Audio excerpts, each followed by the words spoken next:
bases dropped on a new edition of Soccer Down Here. It is a Thursday edition.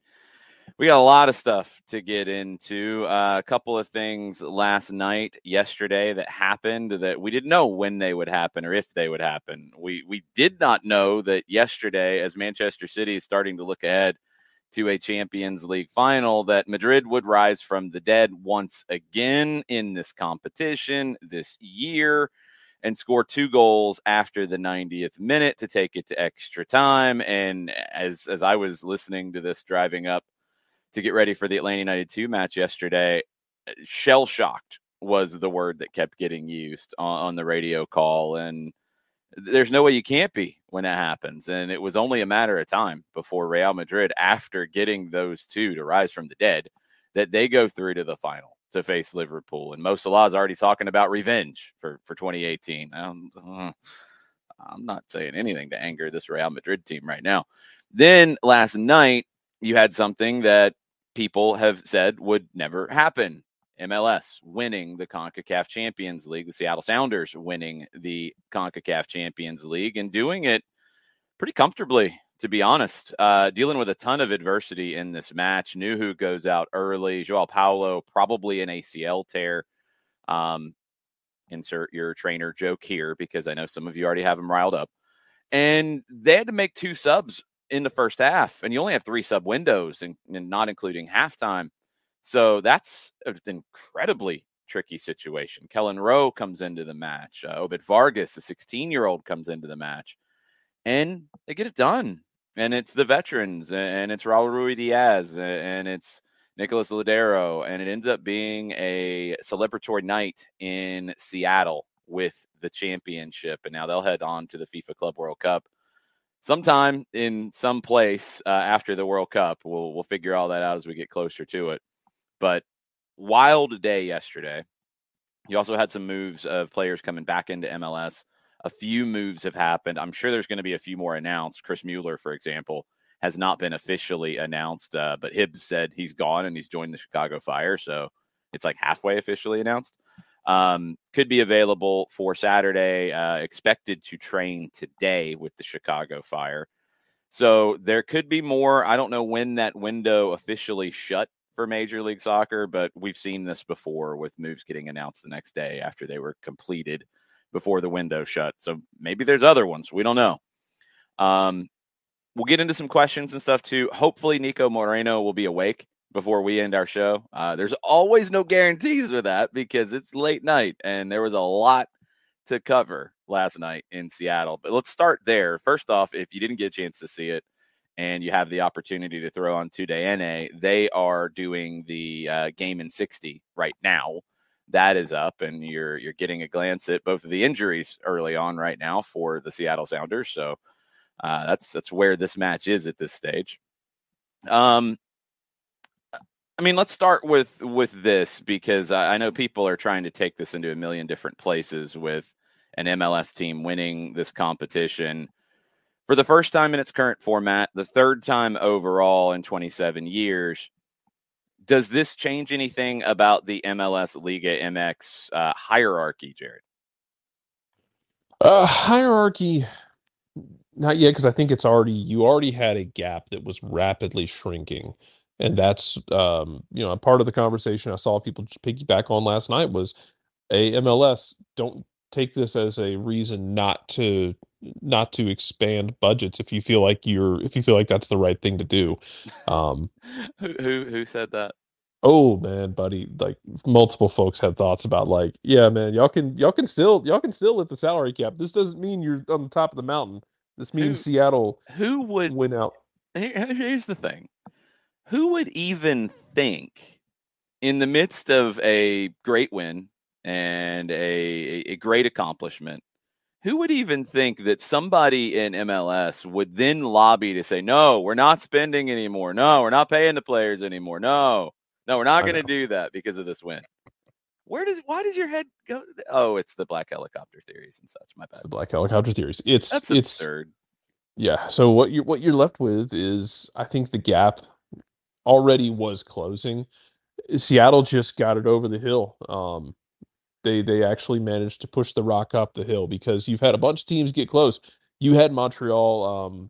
You had I did enjoy like the 20 minutes of my life where everyone just started retweeting the RSL lineup from 2011. They're like, we got to talk about this RSL team from 2011 that was a damn banger.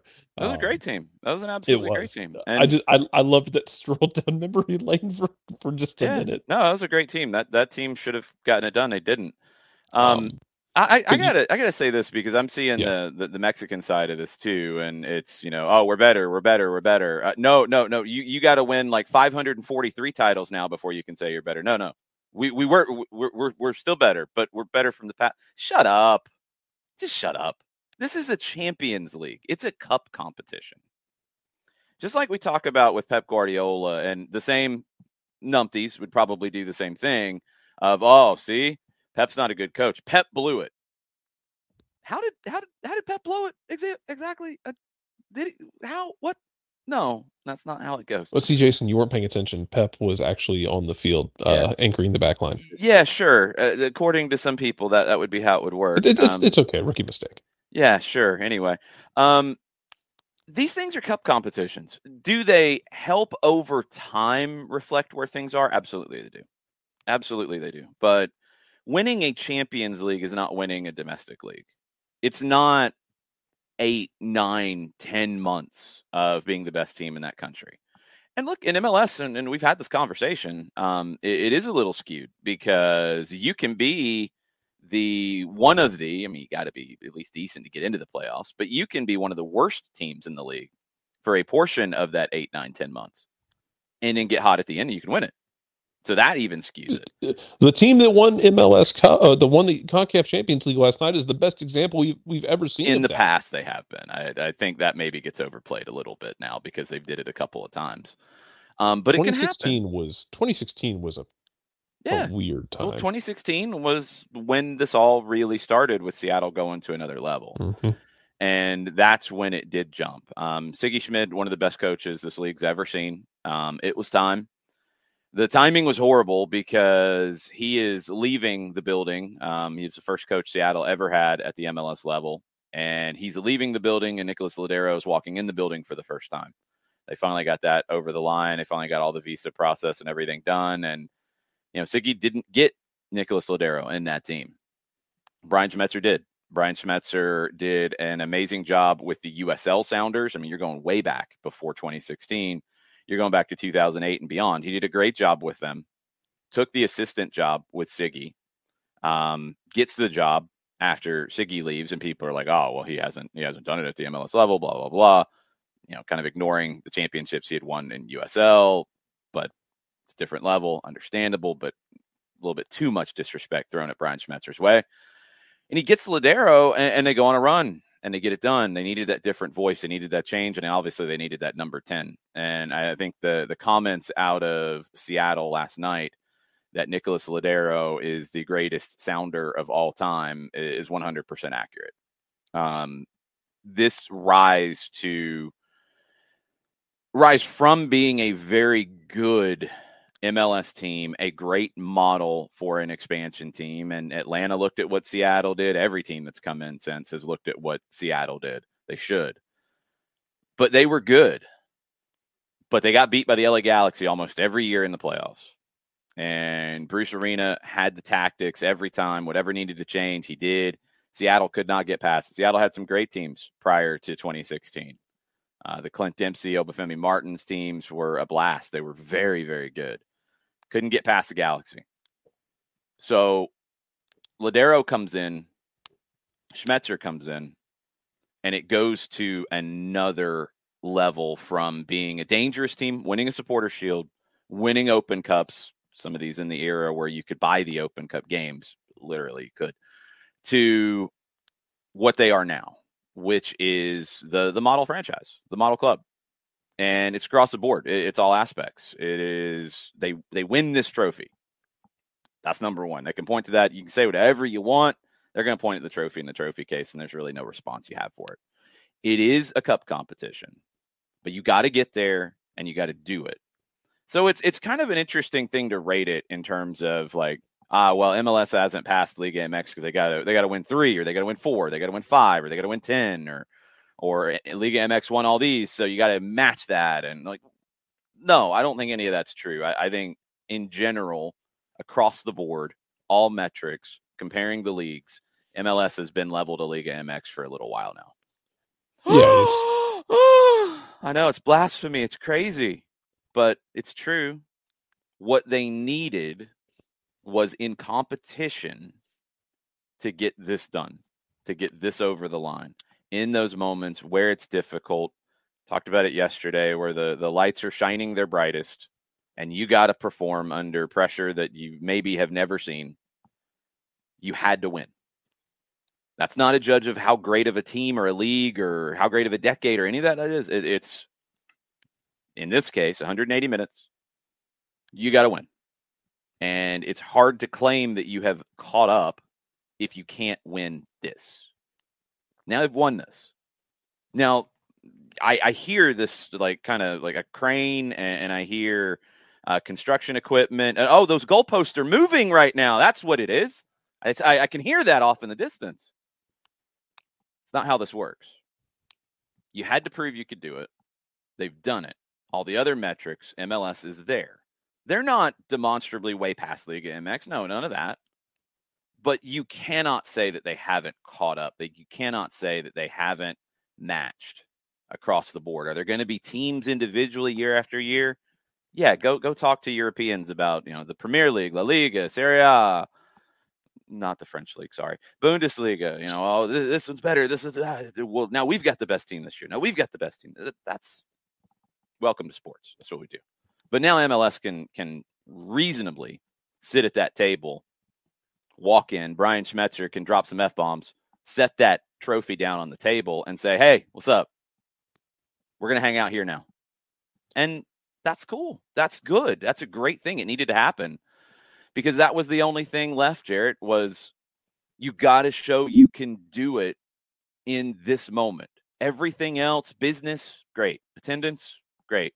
Sponsorship, great. Projected where it's going in the future, great. Liga MX comes to your door. They want to work together on a Leagues Cup. They want to learn from what MLS is doing from those perspectives, great. Player development, great. You got a 16-year-old who comes into this match and does very well. All those things were great, and they're level or surpassing what's going on in Mexico. You don't have the history. Flat out, you didn't have any trophies to match up. Now you got a trophy. And people will say you have to do X, Y, or Z to really be there. I don't care. You are there. You got to stay there. And you got to continue to match it because you think Liga MX is going to be happy about this? No. They're going to try to push teams further along to be able to get here. And it's great because competition makes everybody better. And now MLS can legitimately sit down at that table where they've been able to talk about all the other aspects of where maybe they've surpassed Liga MX. Now they can sit down and say, yeah, we're right here with you. Leagues Cup is going to be a whole lot of fun now.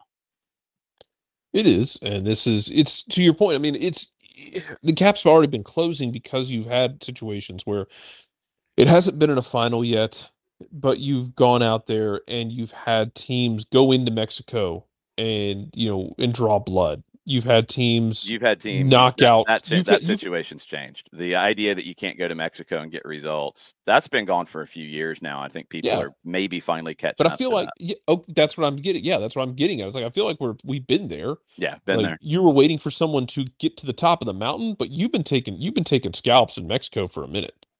That's been there. That's a 2011 RSL. They went and got that draw at Monterrey. Nobody saw that coming.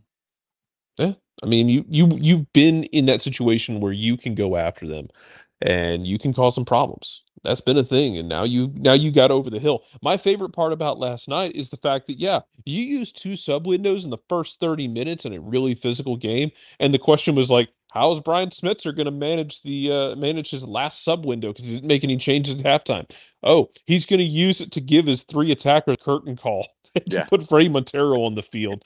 And just the most appropriate use of subs after it became a thing where Seattle was good to go. And it just, man, once that second, I mean, I don't know how you felt about it, John, Jason. I don't know how y'all felt. It felt like that, first of all, that second goal was filthy. Mm-hmm. It was wonderfully worked. But after that, man, it felt like Pumas was just, that was it. Yeah. They were done. They were cooked. Like they had no ideas at that point. They were like, let's just go home. And then you get the third, that's just the icing on the cake. But I wasn't expecting that, I guess. That I thought Pumas would still try and have something up their sleeve, and it just seemed like they were just like they were cooked. They were done. I agree with that. John? No, I mean, you look at the 2 goals in 7 minutes in 80 and 87. And I mean, I'll go back to a moment when it was 1-0 in the mid-60s when Stephen Fry makes the big save. Mm-hmm. And you look at that, and then Seattle just keeps coming back. A couple minutes later, Talavera had to make a big save on Roldan. And it just seemed like in that second half, Seattle they were on a roll, and the momentum was theirs, and they kept pushing and pushing and pushing. And I think we got to see the value of a healthy Jordan Morris, and you got to see the overall value of those 3 big names up top in Ladero and Rui Diaz and Jordan Morris. And to the point about Liga MX and MLS, I mean, in their run, you had a 5-0 aggregate win over Motagua, but then you beat Leon 4-1. Then you beat NYCFC, and then you come back and you beat Pumas by the score of 5-2. So in your own run, you knock off 2 Liga MX sides to get to this championship. And the fact that you can sit there and go to the table and you can plant that trophy right there in the middle of it and be a part of the discussion now in this hemisphere. Yeah, I mean, they could have been part of it before, but they would be dismissed by some. And that the moving of the goalposts is what drives me nuts when you get into this situation. And I mean, I'm seeing people on both sides of the Rio Grande doing it, and it's just stop. Like, what Seattle did is impressive. It Let hadn't been people done. enjoy things. No, I know that's not allowed anymore. And in this game, no, I'm not talking about to you directly. I know. I'm saying it's not allowed by other people, and I think it's absolutely blanking stupid, because that's what this game is. It's emotion, and I mean, you saw it in the Manchester City Real Madrid game. You're going to have people like, oh, well, why couldn't Manchester City get their ish together and come back and handle things? Have you ever been in that situation where you're literally thinking about, all right, we're about to go into another game with Liverpool in a Champions League final? Oh my God, this is going to be amazing. What just happened? I got slapped in the face. What? Mm-hmm. Okay, yeah. No big deal. Oh, I got slapped in the face again. 90 seconds later. I mean, it does wreck you emotionally. This game has the most emotion in it. And to try to take it away on an accomplishment and start with the oh, well, I mean, let's go back and play this out, because, you see the shots at like, oh, well, Seattle's going to go to the Club World Cup. Ha, ha, ha, ha, ha. But then you saw last Club World Cup, by the way, Monterrey go in and expect to do something, and they don't, and it's fire the coach, get him out of here. That's ridiculous. We can't do that. So like Monterrey and Seattle, you're trying to compare them now and say, well, Monterrey can go in with realistic expectations and cause some noise, but Seattle, no, they can't. They should be terrified. Like, stop. Yeah. Stop with all this nonsense. You win the thing because Seattle is a good team. Brian Schmetzer is a good coach. You have leaders in this group. You have young players coming through. Albert Rusnak was a brilliant addition, and he was so big in this game when Joao Paulo went out. Y'all just let them have Albert Rusnak. Yeah. I think RSL was going through some ownership issues at the time. Well, I'm talking to the rest of the league, not just to RSL. Well, they ponied up and paid the money. I mean, that's the deal. And Rusnak, I didn't know he'd play this kind of a role in Seattle, and he's been outstanding. They get it done, and they are a great team right now. Well, now they're going to have to deal in MLS play, and this is where it gets tricky. They're going to have to deal without Joao Paulo, and that's going to hurt them in the long run. I mean, he loses his ACL here. That's going to hurt them in the long run. They're going to have a while where they're going to be a little down. They might be a little hungover when they get to Dallas this weekend. Just saying. Yeah, And that's okay. take Dallas in the goals. Yeah, That's not a bad bet. Yeah. Game, Oh yeah, completely fine. dude.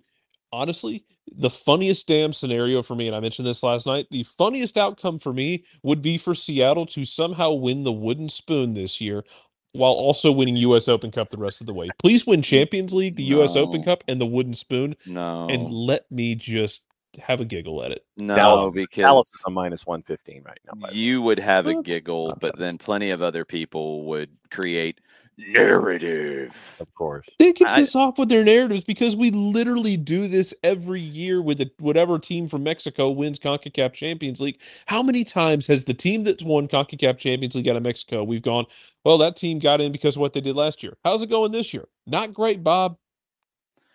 It's the nature of all of it. And narrative down here is just hilarious with all kinds of nonsense. I'm really gonna have to like pay somebody to give me the Darth Vader voice so I can do that because it's so stupid and such a time waste.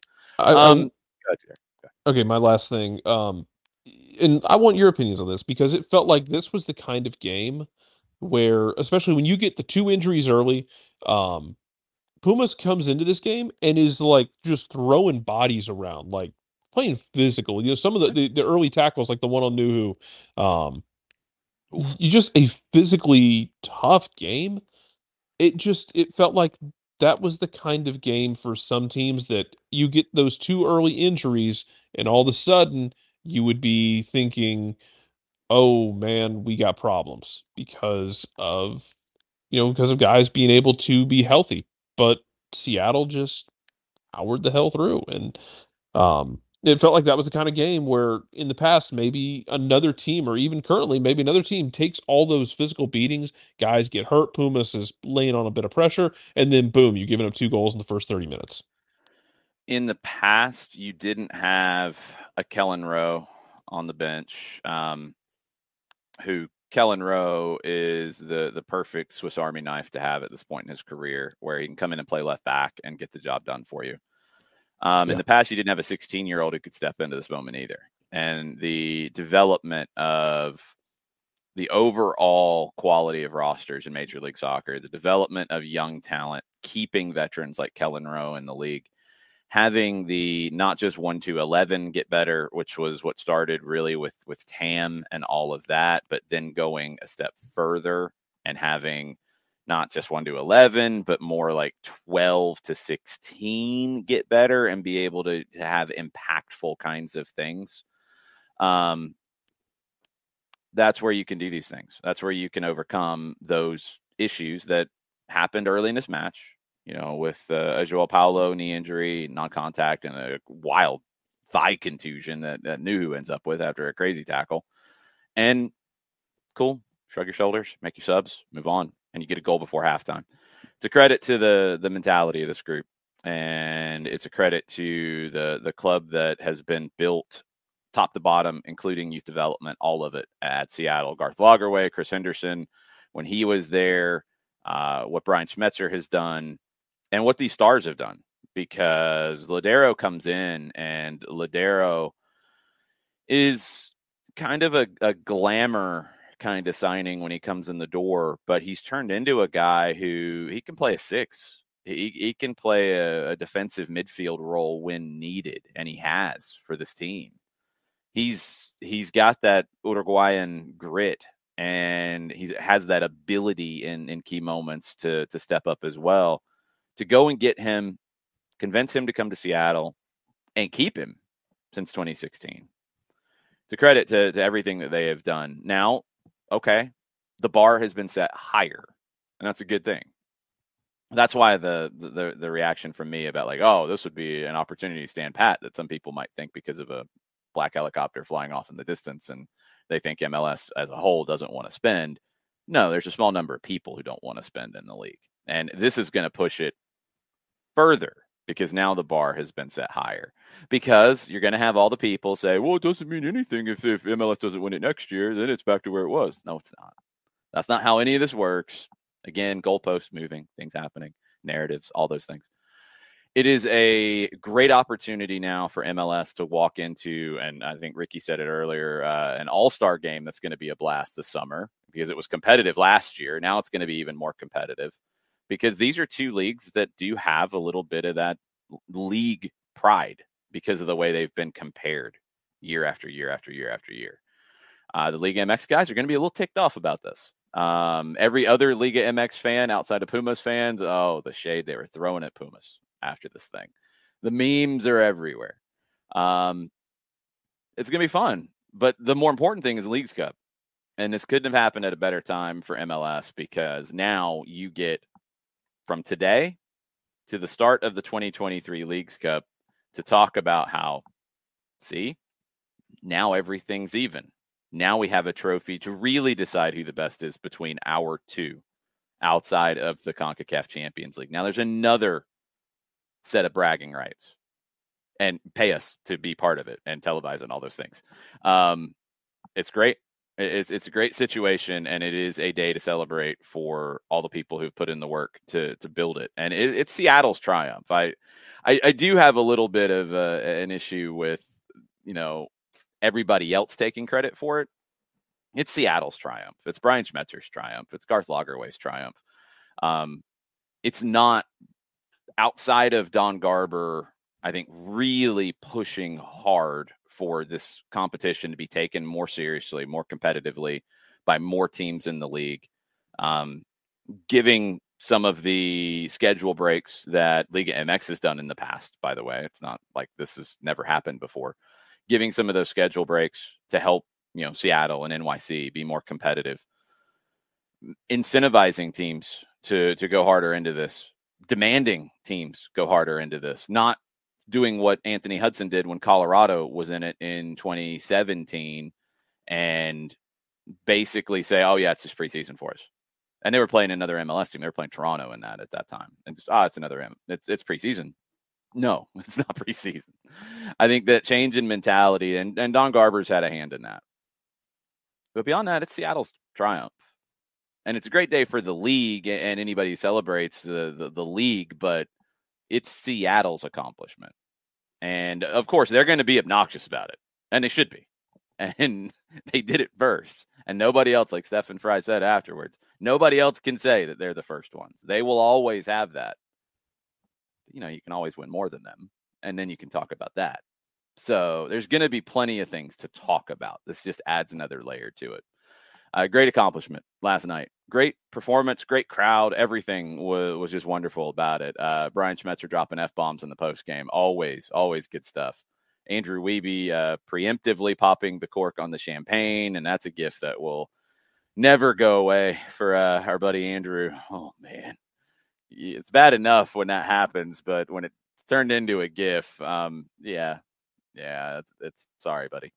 All of that, and we'll talk to Niko about it, hopefully, if he wakes up in time. Well, he has retweeted. Then he's awake. Okay, good. So hopefully he doesn't fall back to sleep. Yeah. And hopefully he's got plenty of coffee. I'm sure it was a very late night for him. Let's get into what happened in Madrid and the insanity that was on display. Thought it was over when City got their goal. Thought it was over. It was a great goal. The pass from Bernardo Silva to Mahrez. Oh my goodness. What a pass. What a goal. Done. Over. Cool. Except it wasn't. First player to score twice past the 90th minute in a Champions League knockout match, Rodrigo. It's just, you don't see that stuff every day. And can they do it, again when you get to a final situation? I'm not putting anything past them. But, man, the narratives that are going to come out of this thing, one with Carlo's eyebrow, that shot is going to be iconic. Pep just looking like somebody kicked him in the nether regions after the game. That's going to be used a lot. And just the stories that people are going to create about both sides of this. Carlo, 5th Champions League final, most of any manager ever. Pep, 6 eliminations at the semifinal stage, joint most of any manager. Jose Mourinho's right there with him. You give up the penalty in extra time. They weren't able to rebound. It's just insane. This shouldn't happen, but it did here. And there's not I think people will try to create more stories out of it than there are. Credit, John, to Madrid for, we talked about it yesterday, those veterans that just have that belief that you get when you're Karim Benzema, when you're Luka Modric, when you're these older guys that just don't give up. And what's wild about this one is, you're past the last roll of the dice stage where you're making subs, and I think Modric was off by this point. Benzema kind of drops in because you had to reconfigure everything as you're just throwing bodies forward. He drops in a little bit deeper, starts playmaker a little bit. It is just, it shouldn't happen. There's really not any other explanation. It shouldn't happen. City shouldn't give it up. Madrid shouldn't be able to find 2 goals after the 90th minute. It shouldn't happen, but it did.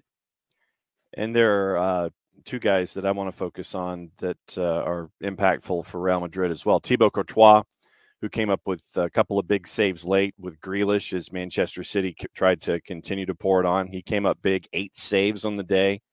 A couple of them were point blank. And you look at his distribution.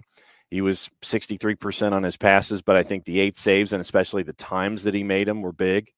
And then a lot of folks were pointing at Casemiro, who, when you've needed something late in a match, late in a 2-leg. Casemiro was out.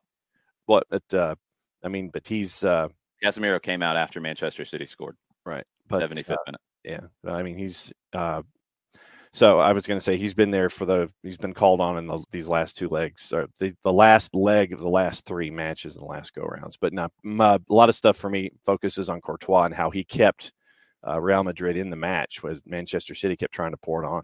Well, it's all the storylines here, Jarrett. I mean, when City pulls Kevin De Bruyne in the 72nd, it's like, whoa, what? They bring on Gundogan. And almost immediately, Gundogan helps create the opportunity. They go down and score. He gets a couple of touches. He plays a little sideways ball, gets it back, slips the ball through to Bernardo Silva, who has all of Madrid to walk through, and then lays it off to Mahrez. They get the goal. That's where you see Casemiro and Modric pulled. Camavinga and Marco Asensio come on for Madrid. Gabriel Jesus comes out. Jack Grealish comes on in the 78th. Mahrez comes out in the 85th for Fernandinho. At that stage, you have a 2-goal lead. These are all the moves you make in the situation. But then, when the game is different because of 2 goals in stoppage time, you wish you had a Kevin De Bruyne. You wish you had Riyad Mahrez. You wish you had Gabriel Jesus. You don't, on top of just the gut punch of all gut punches that Manchester City was not able to recover from. No, but that's part of when we talk about when you close up shop. If you try to close up shop and you don't close up shop, you end up in a bad way, because when you're closing up shop, you're bringing on the guys to end things and the guys to lock things down defensively. You're not thinking about more firepower going forward. By the way, the reverse can be true. The reverse can be true as well, and where you throw everything on to go get a goal to tie it. And you do, but then you don't have any balance. Now I think that's where Carlo was brilliant here, because he brings on somebody like Camavinga, who is different than a Casemiro. He's almost like a sweeper, when he comes on, because they're throwing everybody forward. But then when you have to readjust, Camavinga can give you that balance that you need. I don't know how much Carlo's thinking, we're going to get 2 goals and we're going to tie it. We're going to go to extra time and we need to have this guy who can do this. I don't think that's where he was, but it works out to be able to have that balance, because a lot of times when you sell out to go tie it and you get it, then you're exposed defensively. So it can work both ways. It can. And it's a situation there where you went for it. City shut up shop, and then City's in a situation where they're trying to chase. By the way, they do get a half chance in the 105th minute on they had a couple. Fernandinho, the fingertip save at the end. Even before that, they're going to feel like they had chances to put this away. Grealish dragging shots just wide. Like, there were chances to completely kill this off and not have any questions about it. But if you're Real Madrid, yeah, we're going to go for it. And, you sit back here, do this as we adjust. Okay, we're going to go for it. Let's just get it extra time. What happens then? Well, Karim Benzema's still on the field. He might be old, and he might have missed a couple shots so far in this game, but we're going to keep putting the ball around him and see what the hell happens. Oh, look at that. He drew the draw penalty. Okay, is he going to Panenka? Nope. He's just going to not even hesitate on his run up and slot it into the corner right next to the post in the most cold-blooded series of penalties you've ever seen over 2 games from one man. Just a wild tie across the board, across Yes. the 210. Probably the best that I can think of that I've seen like this. To have the first match be what the first match was, and you knew the second match couldn't be exactly like the first. It's just that doesn't happen. But to have this, to have still something that is mind-blowing in the second match. And now, look, I'm sure there's early odds out, John, on Liverpool and Real Madrid in the final. There is no way I could bet against Real Madrid in this final. I think Liverpool's the probably the more complete team. I don't think it's by a wide margin, though. Not like some are going to try to spin it. All that being said, I don't care. I cannot pick against Real Madrid in this final after what they've gone through to get here. So how does a plus 285 sound to you? I take it. I mean, I'm just more importantly, it's just I can't go against them. The way I would play this, if I was a gambling man, I probably wouldn't touch it. There's just no way I could bet against Real Madrid after what we've seen them do in this competition, where they were dead many times, not like once, like many times. And they just kept finding a way and coming back. It's incredible. And the balance in this team, the level head from somebody like Carlo pulling the strings with this. The performances you've gotten from Benzema, from Courtois, from Modric, all the way across the board. But then in this one, you get Rodrigo late, you get Camavinga, who I thought was absolutely brilliant when he came on. You just have so many different people contributing. It's going to be a great final, I think. It will be an absolutely outstanding final. And I would like to offer a suggestion to Mo Salah and anybody else who's going to start down the revenge train. Don't do that. Don't do that. Don't awaken any ghosts. Don't make Sergio Ramos show up in an old Real Madrid suit and just try to troll you. Don't do these things. Just focus on your game. Focus on your team. Play your game. Don't start worrying about revenge. Sergio Ramos isn't walking out the door on the other side. He's not playing. But you think people might not use that gif of him injuring Mo Salah over and over and over and over and over again? Don't even awaken those ghosts. Don't, Liverpool. Don't, Mo Salah. Don't do that. Just don't. This Madrid team isn't to be messed with. There's something about them. Possibly supernatural. I don't know what it is. Don't mess with them. It's absolutely supernatural. Like, this is, to your point, like, yeah, you don't gamble on this game because, yeah, your head and Niall, for instance, your heart is saying Liverpool.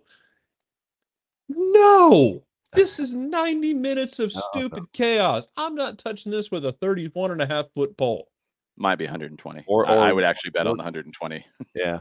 And that... Do you really want to bet on this game ending in a normal manner? No. That is a plus 282. A 90-minute draw is right now a plus 282. Liverpool's a minus 106. Yeah, I mean, whatever. We'll see where all that goes. I was half kidding. I'd take that more likely. I'm going against Real Madrid because I'm not betting against this team. It's just one of the most incredible runs in a tournament that you've seen. And, to go bigger picture on all of it, these are tournaments. They're incredibly meaningful. They are incredibly important. We know what the Champions League means in Europe. But I think we know what CONCACAF Champions League can mean now. And that was the biggest thing I took away from last night is how big the game felt. To have that kind of a crowd, to have the build up. Unfortunately, didn't have commentators on site.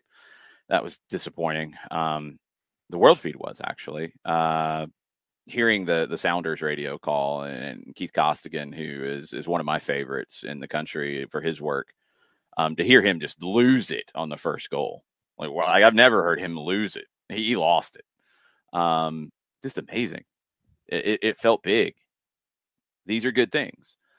These are tournaments, and it's a special tournament, and it's what I think makes the sport and the flow of a year, flow of a season, so different. And this is something that I talk about with people at 92.9 The Game and listeners who are, maybe coming to soccer, a little bit later. That's why the Open Cup's important. It's why Champions League's important. The league is the league, and it's what we know, and I think it is the ultimate test. I do agree with the sentiment that winning your league is the ultimate test. And in an MLS format, in a Liga MX format, which has playoffs, but it's a split season, so it's even more chaotic. It's different than winning 38 games or whatever and doing that in a top flight that doesn't have playoffs. It's a different feel, but it is still the ultimate test. These tournaments are a different test. And I think mentality becomes so big in these. It comes up in a league season at different points, but you have to have the right mentality to win a tournament. You have to have that ability to rise from the dead. Maybe not as often as Real Madrid has, but at least once, somewhere along the line, you're going to have some adversity you got to deal with. And you got to manage the moments, and you got to find that balance. And that's the difficult thing about it. It's a different measurement of greatness than a regular season. I think a regular season, I think a league trophy is the ultimate measure of greatness. But winning these it's important, and it's an important moment. And having those different things in a season, and where you get what Liverpool could have this year, where they could win all of the different things. Almost. I don't think you get a community shield, but almost. To have all of these different aspects, that is the ultimate, where you can win it in a tournament, you can win a cup, you can win a league. Nobody can touch that. And we've seen a few teams do that in different places around the world. Those are the greatest teams of all time. But winning a tournament is just an amazing accomplishment because it's so different than a league. You have like the overall mood swings and vibes and things. It's all condensed. So, like over a season, and this is where, we get bent out of shape over a bad run of form or a couple of losses here, a couple of losses there, game to game. Everybody gets bent out of shape about their team in a league. But you're getting, instead of 34 games like we have in MLS or 38 and others, you're getting it slammed down into, once you get to knockouts in Europe, it's about the same as Champions League. It might be 6, might be 8 games. You're getting everything slammed down into that. So everything's more magnified. Everything's more intense. And now I think we have a tournament here in the CONCACAF Champions League. And I think Leagues Cup will have this as well. And Seattle's win will help amplify it. You have now a competition here that gives you that.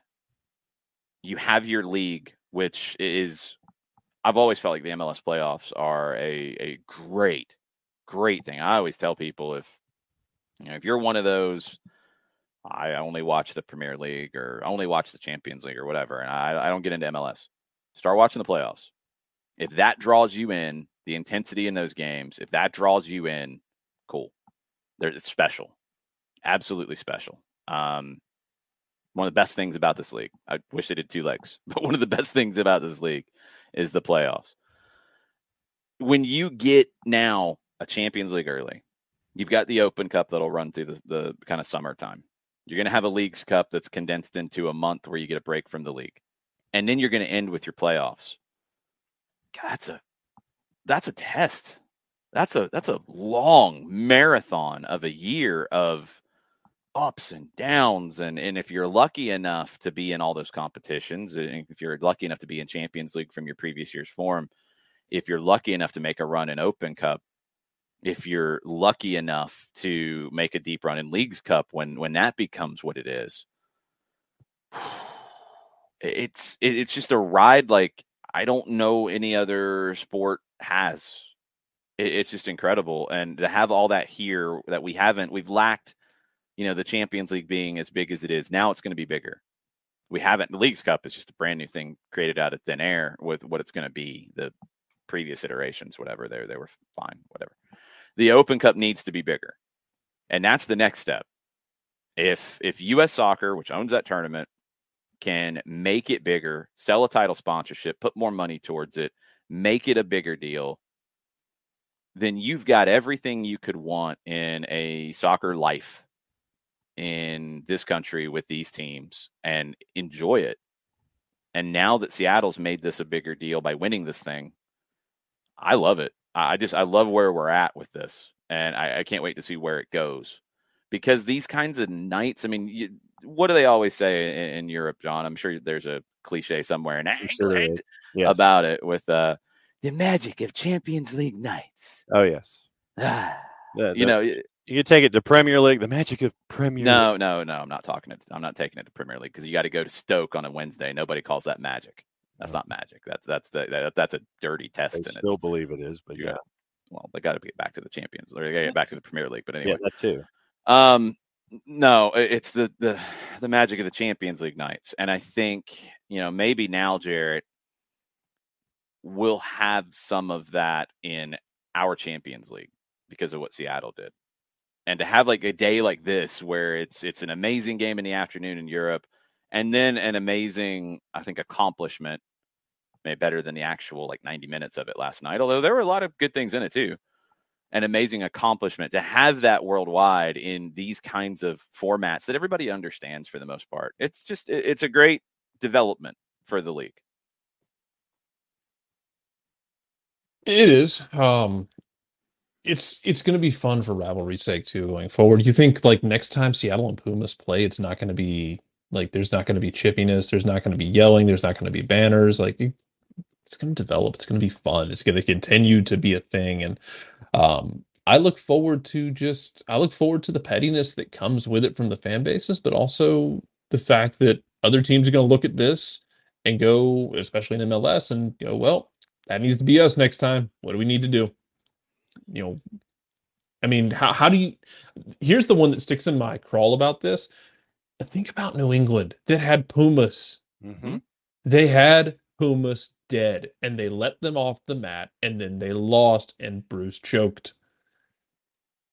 Bruce didn't choke. The players choked. Yes. What did Bruce do? Nothing. Yeah, I know. The managers get blamed for stuff that's not their fault. I'm gonna make fun of Bruce. Don't make fun you're of Bruce right. And they haven't been. I'm making fun of Bruce about other things. Sure.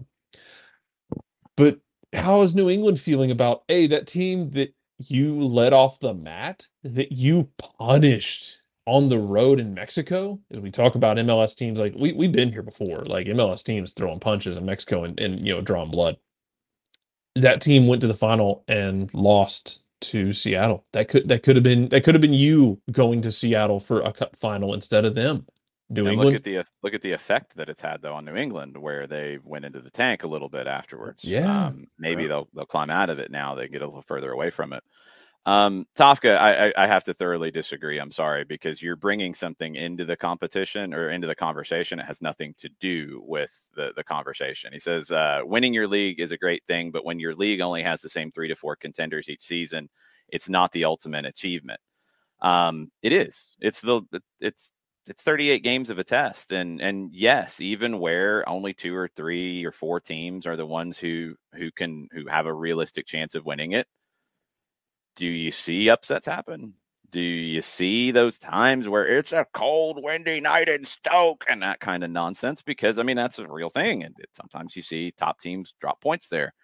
And it's almost harder where it's 2 or 3. I'll leave Bayern to the side because they haven't been really even tested enough. But look at what Manchester City and Liverpool are going through right now. To act like the Champions League is harder than what Liverpool and Manchester City are going through in England, where they are the two, and they've been the two for a few years now. And one mistake could cost it. One game where you draw instead of win could cost them the league over 10 months. That is the ultimate achievement. I have to thoroughly disagree, because Champions League, there's so much that is left to chance. The draw. Of course, when you take a competition and condense it down, one crazy deflection, one bad red card, one injury at the wrong time, those things can affect it. It's more of a game of chance in a Champions League, in a FA Cup, in an Open Cup, in these things. The number of teams that have a realistic chance to win the league doesn't do anything about diminishing the accomplishment of winning the league. It doesn't, in my opinion, because when was the last time you saw any of those teams win every game and go 34-0 in the Bundesliga or 38-0 in the Premier League? Never. It never happened. I don't think it ever happened even in the 1800s. Because you're going to slip up somewhere. Where you have fewer teams that have the opportunity, those slip-ups get magnified even more. So in some ways, where what you have in the Premier League right now, it gets even harder. And it's even more of an accomplishment to win it. And it's definitely more of an accomplishment to win it the way that both Liverpool and City have, with about 100 points. And just the insane level that they have done in the league. So no, I have to disagree with you there.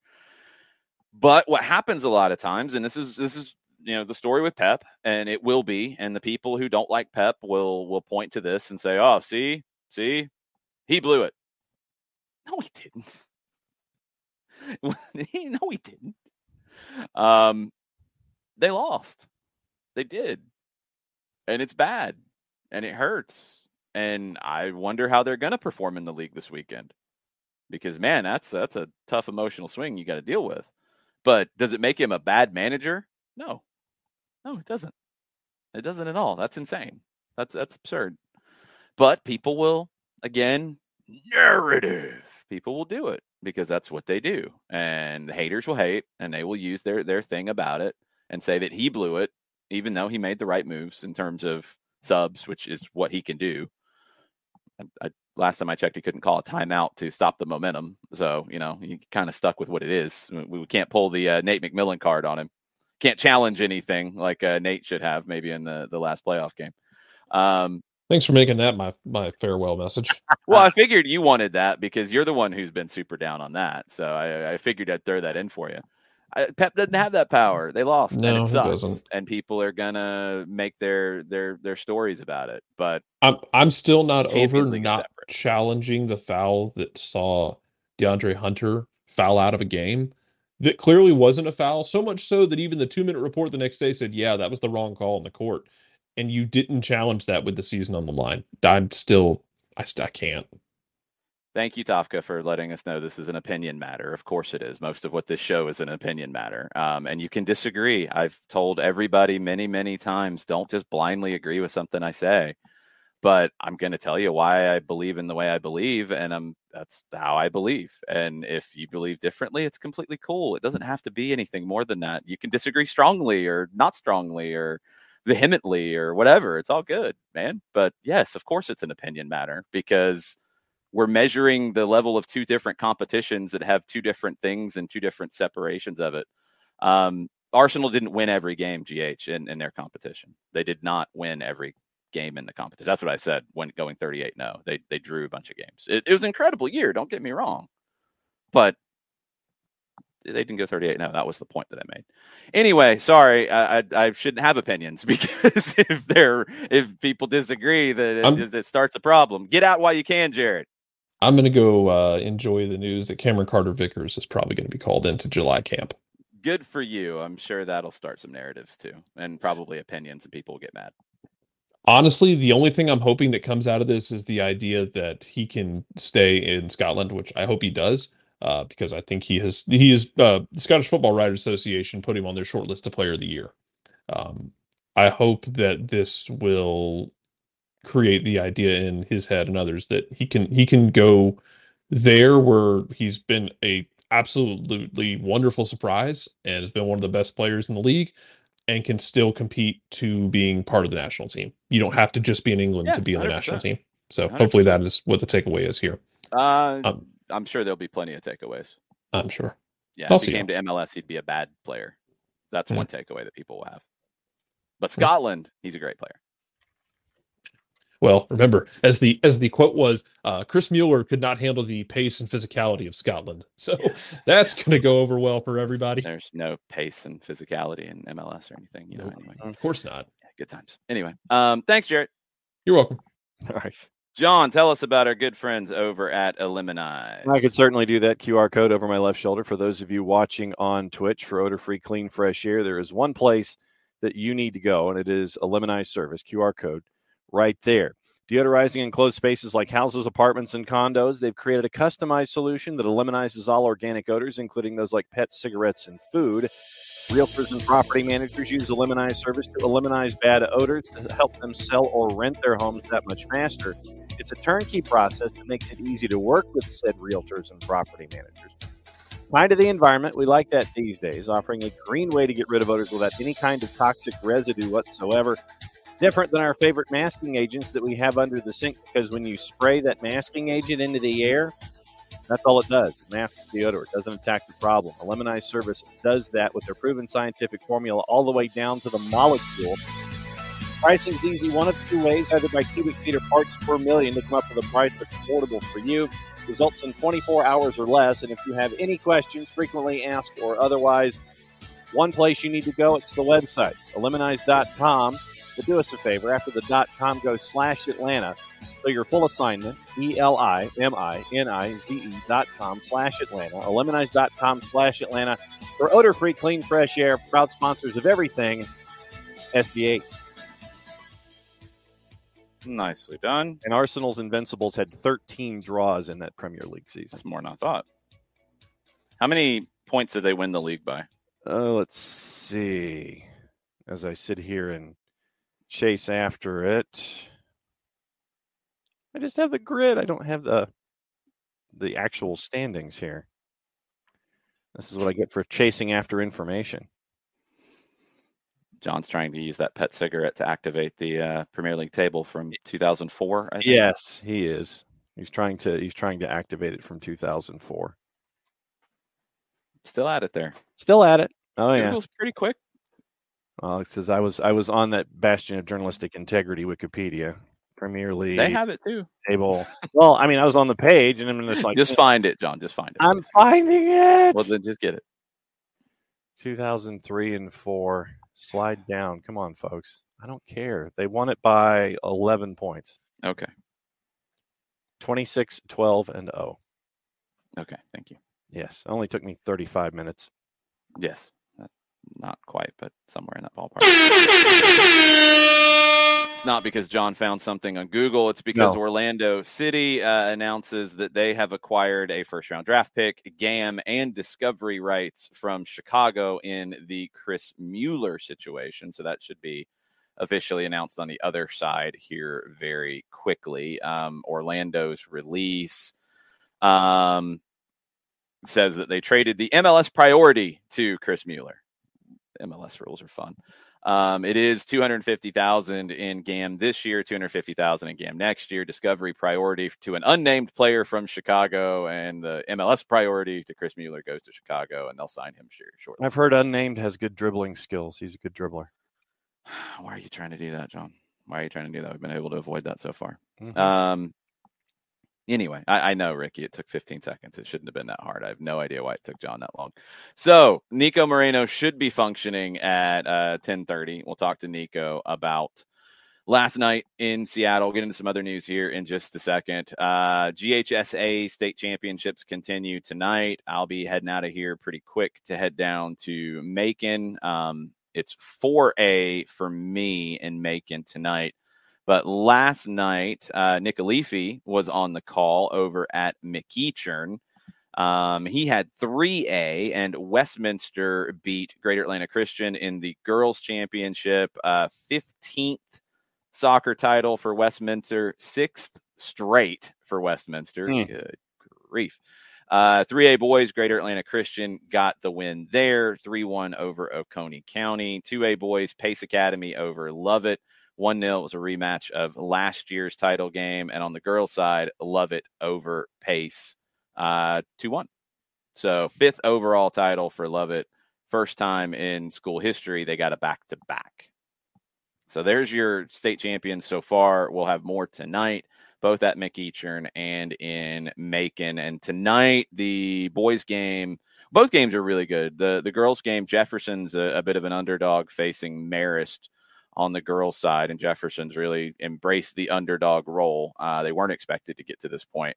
And then on the boys' side, it's I don't think this has ever happened in a state championship. Southeast Whitfield and Northwest Whitfield. That's going to be fun for the title. Dalton area schools are taking over Macon this week. The Dalton Academy, Class A Public got the win. These are 2 schools from that area. And then Dalton tomorrow night in the 6A boys against Lassiter. So it's going to be a wild one tonight. I'm really looking forward to it. I'll be on the call with Luke Winstel. 5 o'clock for the girls match, 7:30-ish for the boys. You can watch on NFHS. Other news to get into before Niko joins us. We have a NWSL Challenge Cup final set. Are they treating this as preseason? Are they treating it as something different? Because I've seen some people call it preseason. I've seen some people call it a Challenge Cup, and some people treat it like a League Cup, and it's not an Open Cup. You don't have an Open Cup. It's a League Cup thing. It's a big deal because it's going to be on CBS. Yes. It's a big deal because there's money attached to it, but the way the league is treating it and all that, I think they need to solidify it. It will be North Carolina Courage hosting the Washington Spirit. The Washington match went how many rounds and penalties? 10. Jeez. And you had keeper on keeper conversion, by the way. What, it went 10? Were there red cards?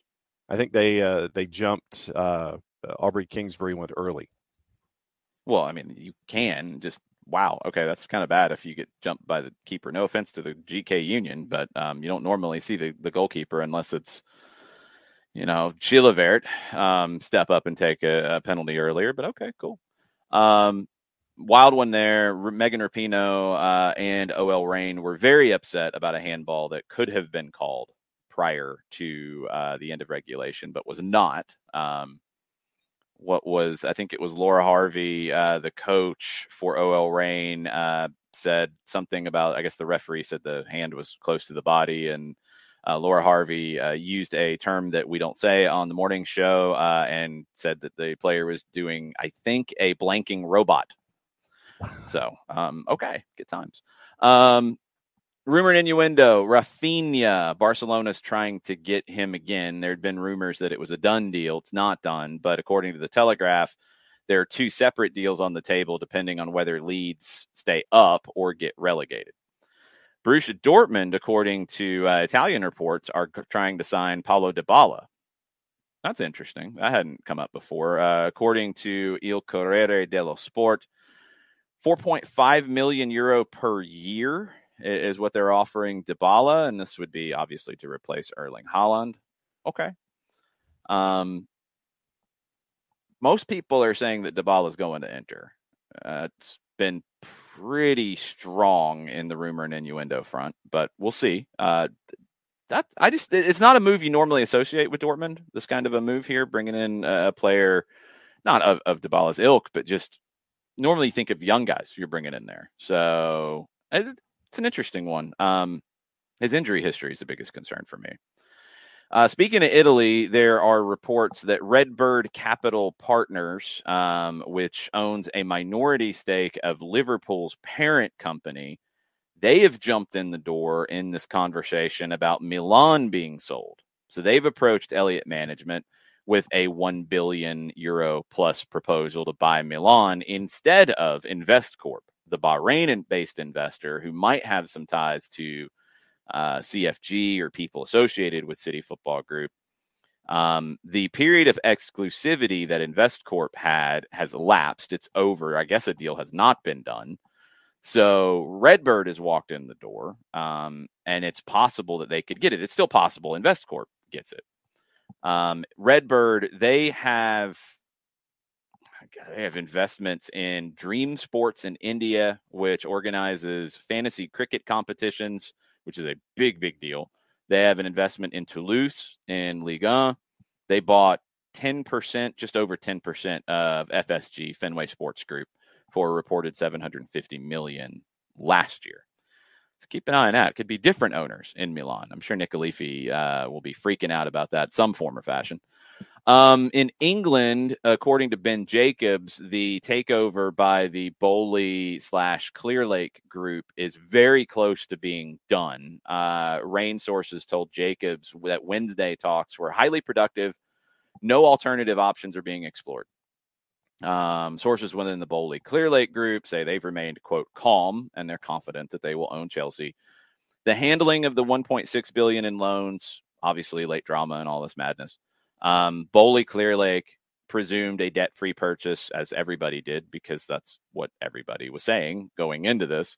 If funds covering debt are frozen by the government, then $1.6 billion will remain in limbo for now, and that should be enough to get a deal done by May 31st, when the license to operate Chelsea would expire. So it doesn't resolve the debt issue, but it suspends it to get a deal done. What'll be interesting is if/when sanctions against Roman Abramovich are lifted, then what with the 1.6? Does he take it? Does he not take it? If he doesn't take it, where does it go? I mean, can he forgive the debt at that point? If he forgives it, then it technically should go back into Chelsea, which would be kind of wild if they get a 1.6 billion windfall. Yep. After this all happens, when whatever other money is being paid for the team is going into somebody's pocket. Wild stuff. We'll see, but it looks like there is progress. There's controversy in CONMEBOL on two different fronts. So on the game front, Club Always Ready, our friends in Bolivia, lost 1-0 at home to Boca Juniors on a horrendous penalty decision. Awful penalty call. And they have VAR, and there's no explanation. Well, Club Always Ready came up with an explanation. They said that Boca gave gifts to the referees before the game, and therefore they should be in trouble. And I don't know what exactly they're asking for. They took pictures of Boca gift bags that were in the referees' room that had, I think, jerseys in it or something. And Boca's like, yeah, we give referees and people gift bags all the time. So it's a jersey. I think that's really going to change the result. So I don't know. Was there something else in the gift bag? Dun, dun, dun. There was a giant check wrapped up in the jersey. Who knows? I mean, it's CONMEBOL, so that's going to be fun. The other one on the books this morning is this situation that we talked about before, and now I guess the New York Times is either caught up to it or there's more stuff being given around it. Chile has filed a claim with FIFA seeking Ecuador's place in the World Cup. They say that Byron Castillo is not only 3 years older than he is, and Ecuador says he is, but he's also Colombian. We've talked about this. This has come up with Ecuador before, with players who it's not exactly 100% clear where they came from, what their nationality is. And in this case, my understanding, whatever papers Chile has here, my understanding is that Ecuador did not play the player until they got a okay from FIFA to play the player. So you're going to have to prove that either that okay was given incorrectly, but then you're punishing Ecuador for something that they checked on and was told it's okay. So that doesn't make any sense. Or that Ecuador lied or something about how they got the okay, which my understanding is FIFA would have gotten their resolution independently of anything that was given to them by Ecuador, unless you're getting into falsified stuff or whatever, because I don't think Ecuador said he's ours. I think they I don't know. I don't know exactly where this goes, but all the initial reporting about it was, no, I get Chile filing an appeal, but it's fine because FIFA gave the okay to play the guy, which should absolve Ecuador of any issues here. It'd be insane if it didn't. It'd be absolutely insane if they had this change. Chile's 7th. I mean, and this is the thing: is Ecuador was 4th. They got an automatic spot. Chile 7th, but Chile's FA has done the math, according to Andrew Doss of the New York Times, and the 2 forfeits that it should get would help it leapfrog into 4th. That feels like some funny math and stretching and all kinds of things going on there, which is why I don't think anything happens with this. I really don't think anything happens with this.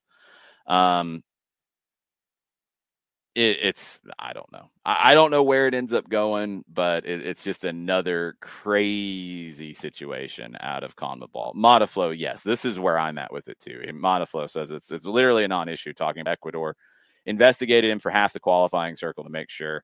It's the 3rd time this has come up.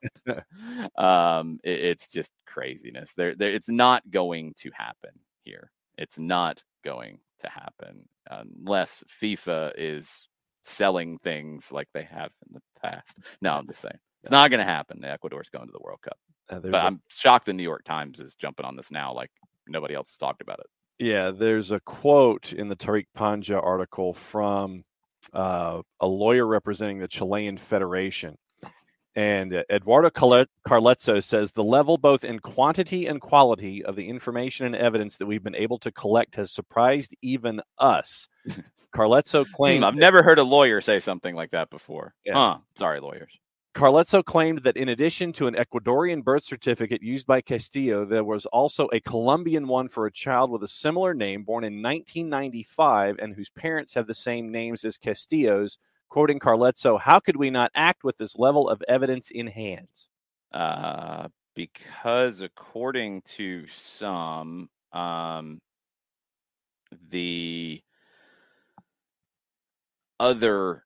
document that is referring to is of a brother who is deceased. That is what I have seen in response to that. I don't know if that's true. I've not done my investigation on this. And yes, Modaflow. I think for me, it's more of the way the New York Times is reporting it, like it's likely or possible or strongly should be happening, is my issue with it, because I'm with you. Everything that I've read out of South America throughout the whole process, because I remember you brought it up on the show a long time ago, and we talked about it during qualification. There's nothing to it. The biggest thing for me is that if they got the approval from FIFA to play the player, they can't be punished for playing the player. If the player was ruled eligible to play, then they're ruled eligible to play. That should be the end of it. The only way that would change is if you're then able to show that, no, they falsified documents. If some other thing comes up and it's like, oh, no, now we found it, but FIFA allowed Ecuador to play the player, they can't be punished retroactively in that way. Like, that doesn't make any sense. So do they maybe not, for whatever reason, not play him in the World Cup? Are they not going to be allowed to play him? Maybe. But no, you're not going to have results overturned. You're not going to have results overturned. These kinds of things do happen. Modify, you absolutely true. So it happened in 15, 21, and now 22 after they didn't qualify. These things have happened in CONMEBOL before with appeals being filed. Not every appeal needs to be brought up in the New York Times for the article and all of this. So I think it's a big nothing. Anything else in the Twitch pitch you want to get into? Have I made anybody else angry with opinions? No, just some stuff involving... I'm kidding with you, Tafka, but we know it. I was just trying to point out earlier that we know it's opinion-based stuff.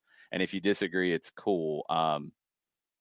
That's all. I feel like at times, like, I don't know, maybe I'm good at presenting an opinion and I come off like it's more than that. It's an opinion because we can't justify which accomplishment is better any which way. I feel like a league accomplishment's better. I'm not alone in that. I'm not out on a limb on it.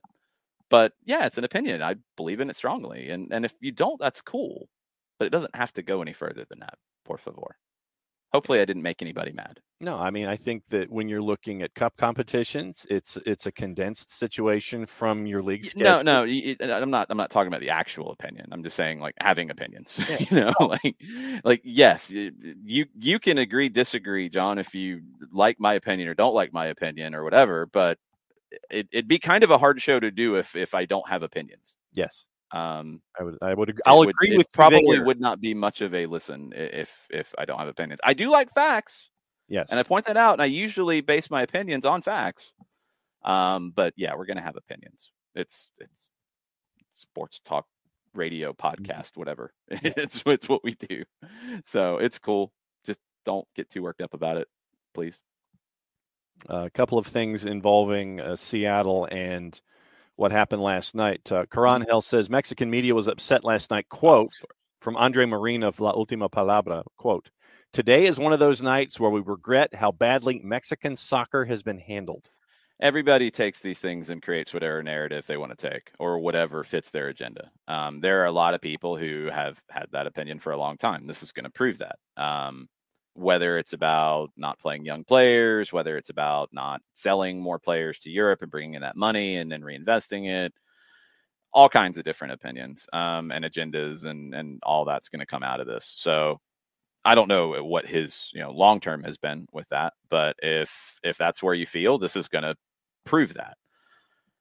Liga MX, I think long term business wise, yeah, they're going to have to sell more players. They're going to have to continue to invest in development because they have done a good job in development. I mean, it wasn't that long ago that they won youth age World Cups.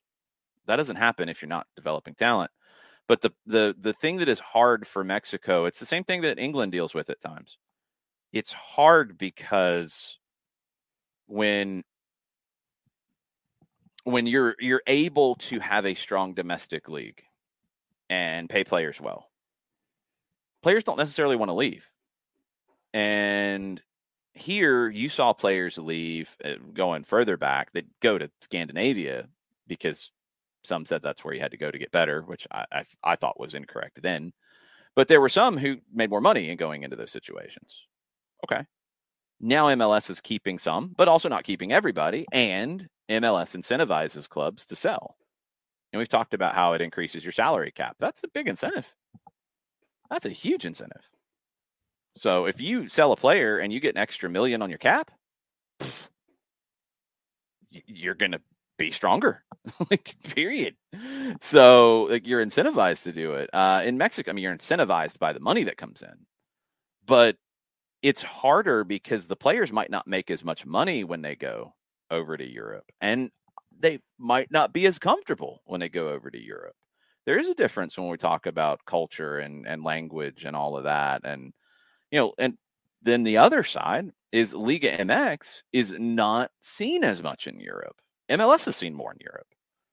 So there's so many different aspects to it. It's not a like for like comparison, but Liga MX has wanted to partner and looked at what MLS is doing for a reason, because MLS has shown a lot of value.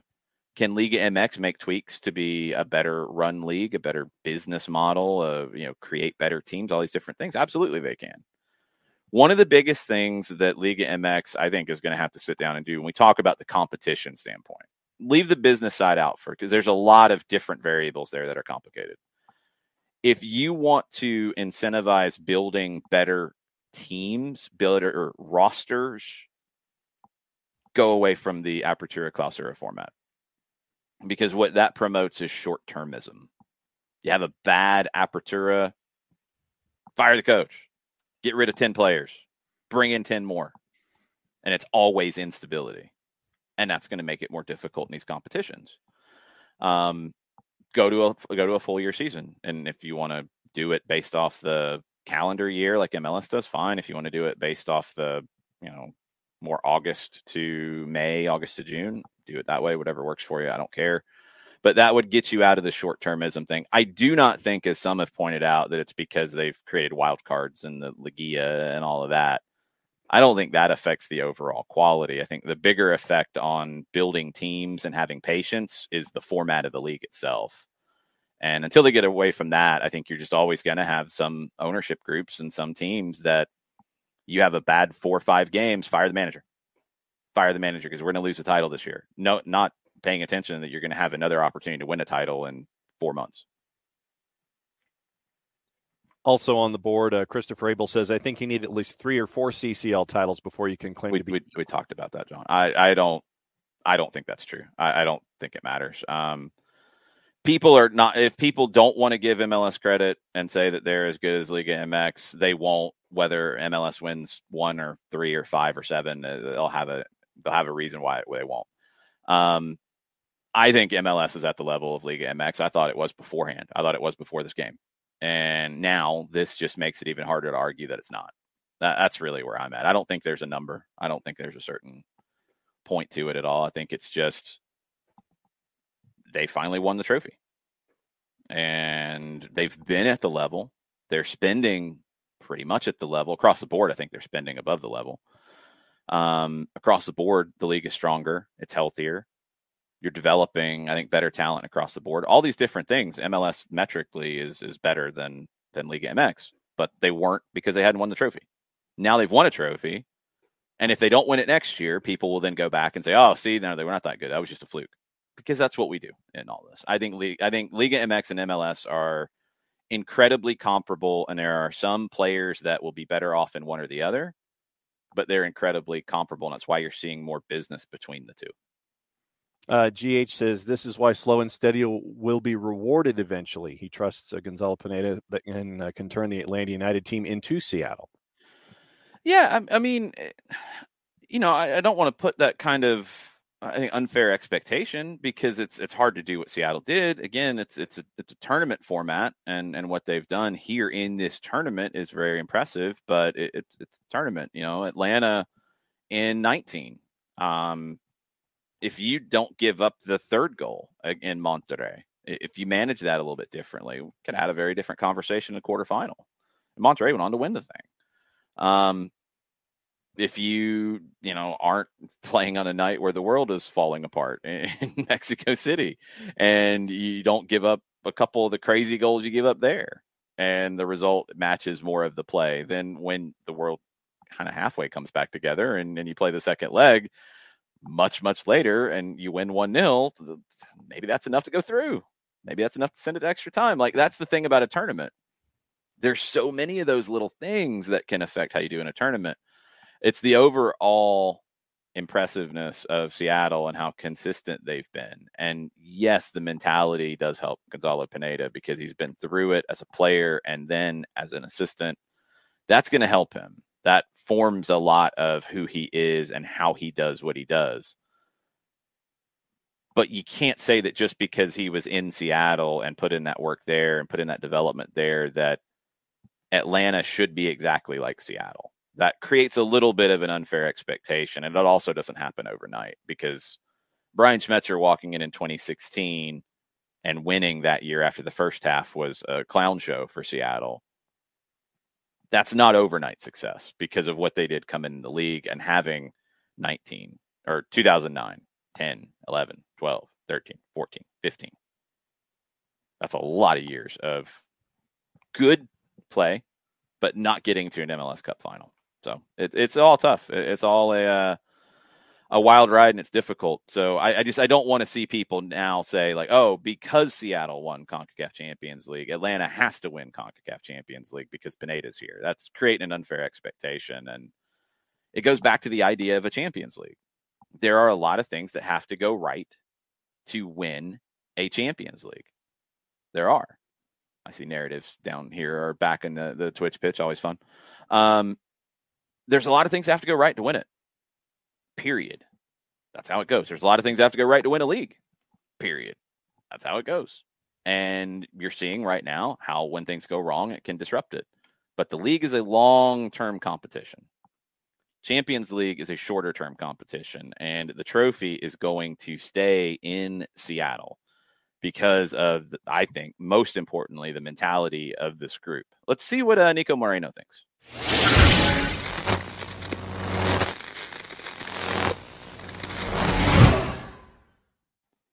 Hopefully the giant coffee in hand for Niko Moreno. There it is. What time did you crash last night, man? About 2:00, 2 and a little bit, which was early, to be quite frank. Of what so I thought about it would 5 be. hours ago, basically, is what you're telling me? Yes, guys. Unbelievable party yesterday at Lumen Field, over 68,000. They felt strong. They felt behind their squad. They really put the pressure on on Pumas. Very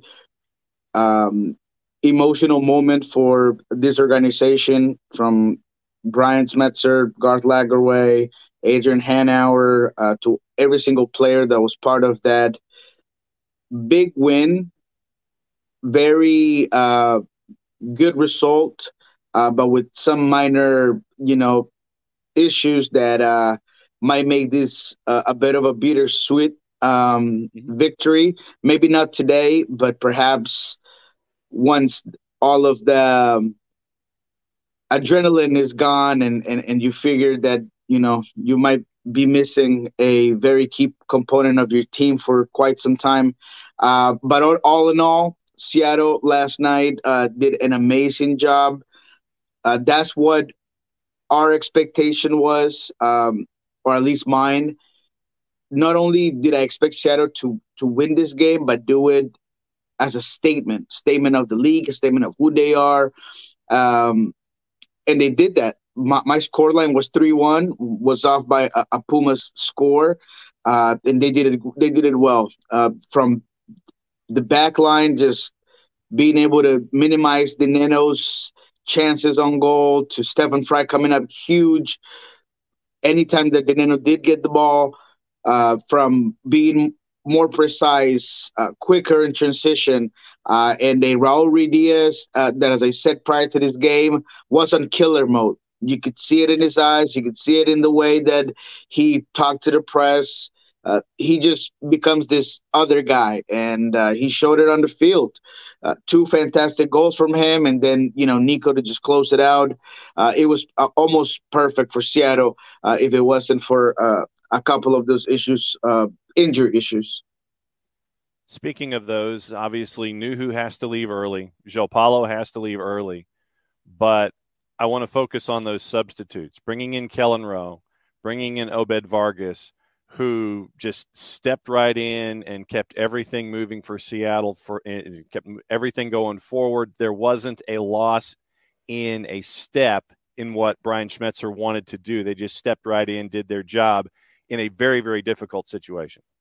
Yeah, guys. I mean, we talk about depth. We talk about next man up, but it's harder said than done, especially when you're a 16-year-old kid with a lot riding on the line and some humongous shoes to fill.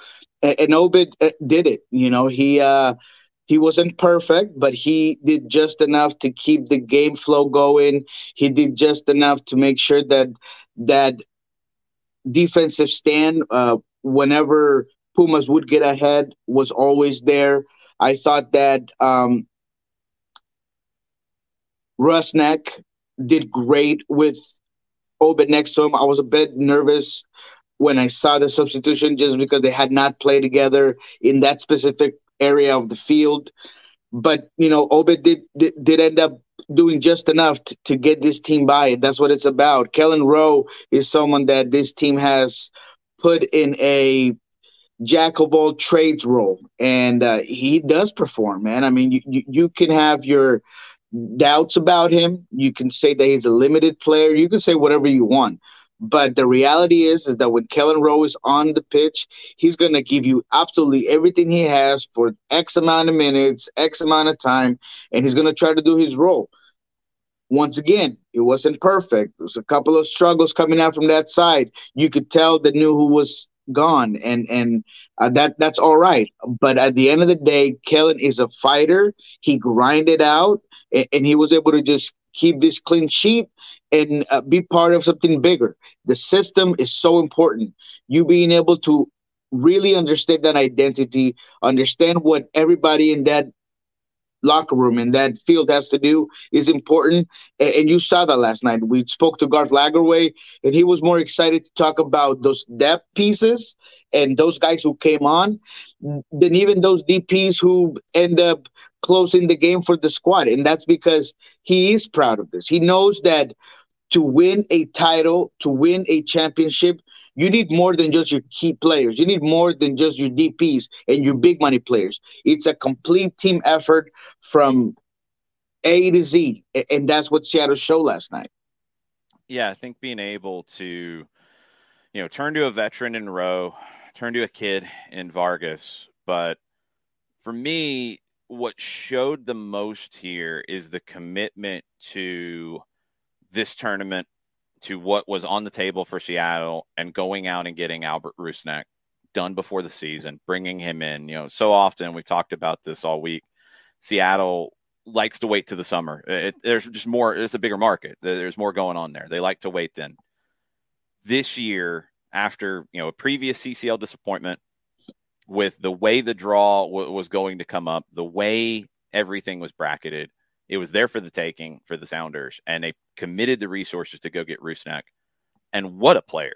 I mean, just what a player, being able to do so many different things. And on a night where you lose Joao Paulo, Vargas comes in to replace him, but it feels like Rusnak and Lodero are the ones who really put everybody on their back. Rui Diaz, I'm totally with you. He had the killer vibe in his eyes coming into it. But that base, that foundation in the midfield with Lodero and Rusnak, the Rusnak acquisition, I think, is what wins the Champions League for Seattle. It just adds another component. When you look at the difference between what Seattle endured in Las Vegas in the Leagues Cup final, when they're up, in a similar fashion, or it's a 2-0, they feels like they have it in their pocket, and then things just start to fall apart. The difference yesterday was a guy like Albert Rusnak, someone else on that field that knows exactly what to do with the ball, that has the soccer IQ to be able to not only be a connector, be a facilitator, but also keep those guys around you on the defensive aspect from being in the wrong positions and rather being in the right positions. And I thought defensively he did a lot yesterday. I was very impressed by the effort. I was very impressed by where he was at on the field, the leadership skills. I mean, you saw a lot of that yesterday, and he was so hard to dispossess of the ball yesterday. Just very precise with his passing, very composed under pressure, finding those pockets of space that Pumas would leave. It wasn't an easy team to beat, and Seattle was able to do it because of having a guy like Albert Rusnak. When JP falls off and he comes off in a stretcher, and you're thinking, in that press box, ACL, you're thinking, man, this is it's over. This is a huge part of your team. And for Rusnak to just pick it up and look at Lodero, and Lodero stepping up his game and being this new founded chemistry between this midfield. I mean, I thought it was amazing. So props to this Seattle organization for going out there and getting a guy like Albert Rusnak. I think that it was overlooked by many. Some of us thought it was a big deal, right? But once you hear domestic transactions, and you're thinking, Albert, he's just a guy that he got a lot of goals because there were PKs, and he's all right. He doesn't really defend. Wrong. Yeah. This team was high on him because of all of those things that we just talked about. I mean, the guy was very, very good in this final. So props to Garth, props to the scouting team from Sean Henderson and Craig, who I'm sure was big on this whole deal. Seattle definitely gathered a component that was a missing factor. But I think the thing with Rusnak is because of this game and the way it happened, I don't think Seattle wins the final. I don't think they win this match if Joao Paulo gets hurt and you don't have Albert Rusnak. I don't think it happens. I mean, he's been great in the tournament, but you mentioned the overall play from him. He created 2 chances. We knew he had that in him. We knew he had the offensive side in him. 34 of 40 passing. He played in a much deeper role. He was 7 of 11 winning his duels. He earned 3 fouls. He had 2 interceptions. He won 4 tackles. I mean, it's just so many different things. Only dribbled past once. Like when you think of Albert Rusnak wearing the number 10 in Salt Lake City and being an attacking threat, and in this final and throughout his time in Seattle, but in this final especially, for him to be an 8, and when Joao Paulo goes, more of a defensive 8 and probably really sitting in a double pivot and get it done. I don't know if you don't have that quality and Joao Paulo gets carried off. I don't know if the Sounders get it done without Albert Rusnak. No, I mean, you're right. You're absolutely right. And you have to see it that way because honestly, looking at that bench and when Obed comes in, there isn't, other than Christian Roldan filling in right next to Obed, there isn't much else that you can do in that for what you're trying to accomplish for the team you have in front of you. So even I thought that it would have been better to pull Christian back because he just has his game gives him the ability to just cover more ground. Yeah, but man, my gut feeling too. But once again, Brian Schmetzer, who's also been doubted for not being a strategy guy or not being the best X's and O's guy, whatever criticism you've heard from him, he's true to his form. He's true to his players. No one can get the most out of players the way he can. He keeps the tactics the same. I honestly thought that they were going to go to 3-man back line like in the 70th, 75th, and he didn't. He just trusted the system to work itself out. And in the moments that the team struggled, he knew he had a monster on goal that would come up big for him, that is all about big games. And he did it, man. So Albert Rusnak, yes, sir, this is a lot of credit. I'm not ready to say that this is his team because it's something that we discussed in the press box yesterday. But he's definitely a successor. He's someone that once Nicolas Odero steps away, he can definitely fill that role, and he has earned the respect of this team overall. Not just the fans, but everybody in the locker room trusts him, and everybody talks about the quality of work that he does, the work ethic, which is huge, and the ability to just come in and adapt, man. So once again, for Albert to go from who he was at RSL and the role that he's been provided here and his adaptation and his unselfishness to be a part of something bigger, man, that's huge. He amplified what this team can do. And that's all you can ask from a DP. The question was asked to me, like, is really Albert Rusnak worth the DP spot? Absolutely, man. Yeah. Absolutely. For this team, for this squad, he amplifies the game.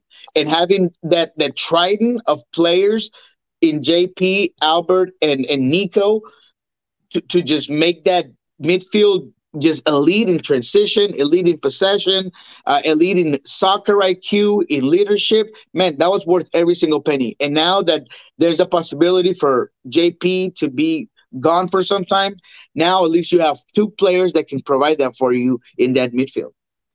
And at the same time, Niko, you have to, if you're Brian Schmetzer, because of the injuries early on, you burn 2 subs, but you also burn 2 windows. And you only had 1 window left for the final 60 minutes, and Seattle managed that with everything that they were doing. And I think that speaks to it just as much. It's like, you have that specter hanging over your shoulder about, okay, when do we make a change? You kept your course, and Seattle dominated, especially in the second half, and they got the job done. I think it speaks a lot to the presence that they have in big moments. Absolutely, man. I mean, resiliency, it is a word that gets thrown out pretty easily and very nilly-willy. This team really has it, man. When we were in Mexico City, Jeremiah Oshan, when we were doing all our podcasting, before we got on, he talked about if an MLS team was going to win this thing, they were going to have to struggle and they were going to have to suffer. And Seattle, in a sense, did that. They did suffer. They did struggle. They did go down 2-0 in Ciudad F and had to come back with a dramatic 2-2 draw. And here, the scoreline was huge. It was big. It was a statement piece, yes, but they struggled. It was difficult. It was hard. You have to endure your best defensive player, arguably, or at least at the left back position, to be out. And your MVP MLS finalist into last season. So all of those things had to happen for them to really put it together. And they did, man. And they shined. They were able to live for that moment. And from everybody in that team, not just the guys that we just talked about, but Alex Roldan coming out huge. The way he pushes that pass to Jordan Morris for that second goal in transition. The way that Javier Arriaga and Yemar Gomez Andrade were able to just keep Pumas out of their back line. Stefan Frey, huge.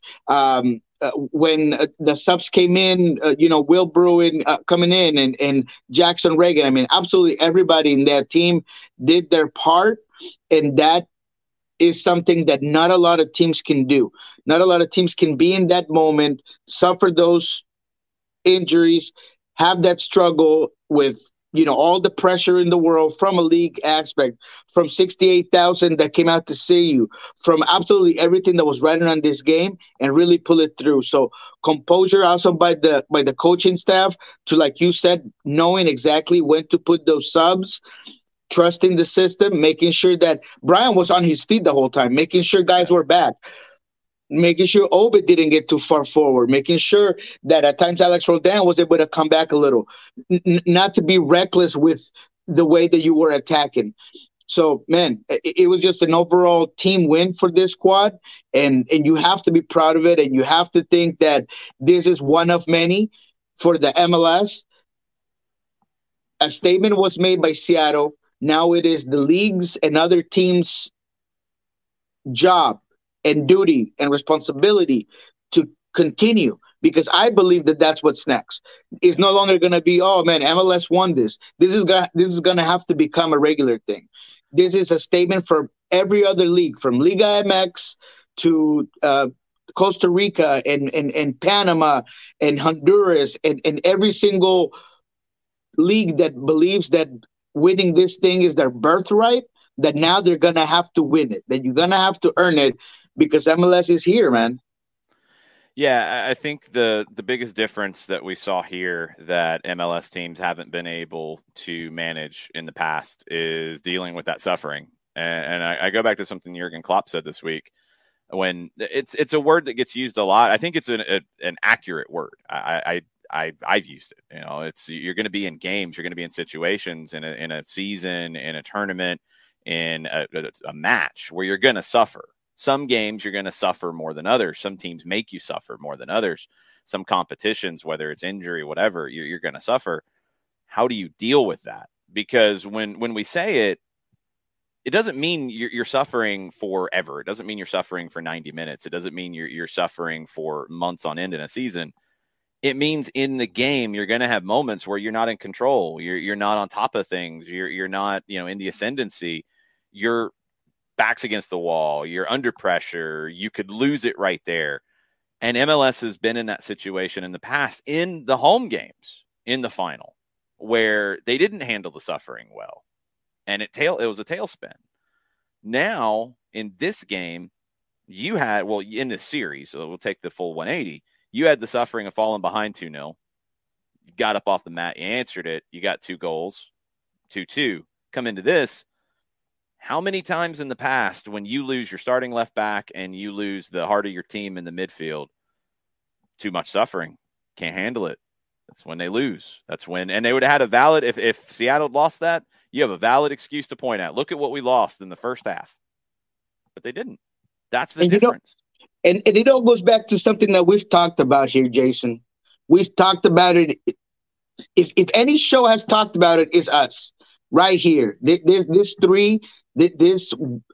group of pundits, or whatever you want to call it, we've literally talked about it, man. You guys have asked all the right questions about what is it that makes Seattle different? What makes this club who they are? And all of it, go back and look at every single episode. And, we've talked about using the resources, maximizing your resources as a club, from your homegrowns to your DPs, to your TAM level players, to your free agents, to your veterans, creating a real identity for guys that really want to stay and play for championships, a crowd, a massive support system that when the lights are shining upon that Lumen Field, you know that you're gonna feel it. And like Kellen Rose said yesterday, you got goosebumps when you heard that boom boom clap. That type of situation, that type of thing is what makes this team great. And now they've done it. They're here. And you could talk about this being the best thing in MLS because of their title, because what they've accomplished over the last 10 years. It's just now something that's huge. Nicolas Odero, for me, is arguably the best DP signing in the last 10 years, if not arguably the MLS in general. The impact he had immediately from 2016 till now has to put him in the conversation for one of the best players, best signings in MLS history. Garth Lagerwey, put a statue of this man outside. Find a spot downtown, Fremont. I don't care. Brian Smetzer, the hometown kid, and just putting it all together the way he has, man. This team is historic. Yesterday, they sculpted their name in stone, and props to them. Yeah, and they'll go to the Club World Cup sometime after the World Cup. We'll find out at some point when FIFA gets around to it what that looks like. And look, we've seen it before. We saw, a Monterrey team, make a run. We saw Saprissa in 2005 look really dangerous. Anything can happen when you get to that point. Now we'll find out because MLS has never been there. But let's talk about the MLS season coming up. And look, there might be a literal hangover this weekend. Who knows after winning this? But there will be definitely a hangover in the team because you put so much into this. And now you've lost Joao Paulo. And it's got to be at least a long-term thing if it's not season ending. That's going to have an effect, Obed Vargas over a whole season is not Joao Paulo. So, it is that you talked about at the beginning, that little bit of a tinge of sadness from it too. And it was, I hated seeing Joao Paulo on the crutches, having to, be helped around to be part of it. I'm glad he was part of it, but that's going to hurt them the rest of the way. They got time to overcome it though, but it's going to hurt them in the short term for sure. No, it's going to hurt them. Absolutely. You're going to lose that edge that you've had at that specific position, because if Seattle is the team that they are today, is once again because they have a DP talent, a non-DP money in Joao Paulo, and you're going to feel that no matter what. Look, and that's not a knock on Obed or Danny or Josh or whoever comes in to fill that role. That's just that reality, that veteran presence, someone who's as physical as JP is, that is as smart as JP is, that can get ahead and decide a game with a mid-range shot or a pass. I mean, that you're going to feel that. But Seattle can find a way. You're right. They have time, but because of everything they've put into CCL, they're going to have to find it pretty quickly. You're already at the bottom of the table in the Western Conference. You've allowed a lot of teams to really solidify themselves ahead of you. So now you're going to have to start earning some points. And it starts in Dallas. Difficult game against a very offensive-minded team. You, of course, are going to be gasping for air at some point because the guys should get at least 1 or 2 days off. Yeah. So it's going to be difficult. You make that travel, you go away, and you're trying to lift down what you just lived. Coming down from where you were at is also a challenge, man. And from the mental aspect and the physical aspect, this is going to be a very difficult game for Seattle. But because of where they're in the standings, they're going to have to start figuring out pretty quickly. Because I can tell you that Brian Smetzer and Garth Lagerwey and every single player in that team, they're all about the double crown. A double crown that I said in this show that would happen, and I'm still behind that. Seattle has the ability to do so, but they got to find out how they're going to fix that and how they're going to come as a team, as a unit, to provide some of those things that JP brought to the table. Any early word on Nuhu and his injury? Not yet, but it doesn't sound like it's anything as severe, of course, as Joao Paulo. It's a quad injury. I think it's a contusion too. It's not like a muscle pull, so it should be pretty short term. Exactly. So I'm guessing it's something that will take a little bit of time. But at that position, you feel like you have Kellen, you have Medranda. So I think that you'll be able to kind of fill it up.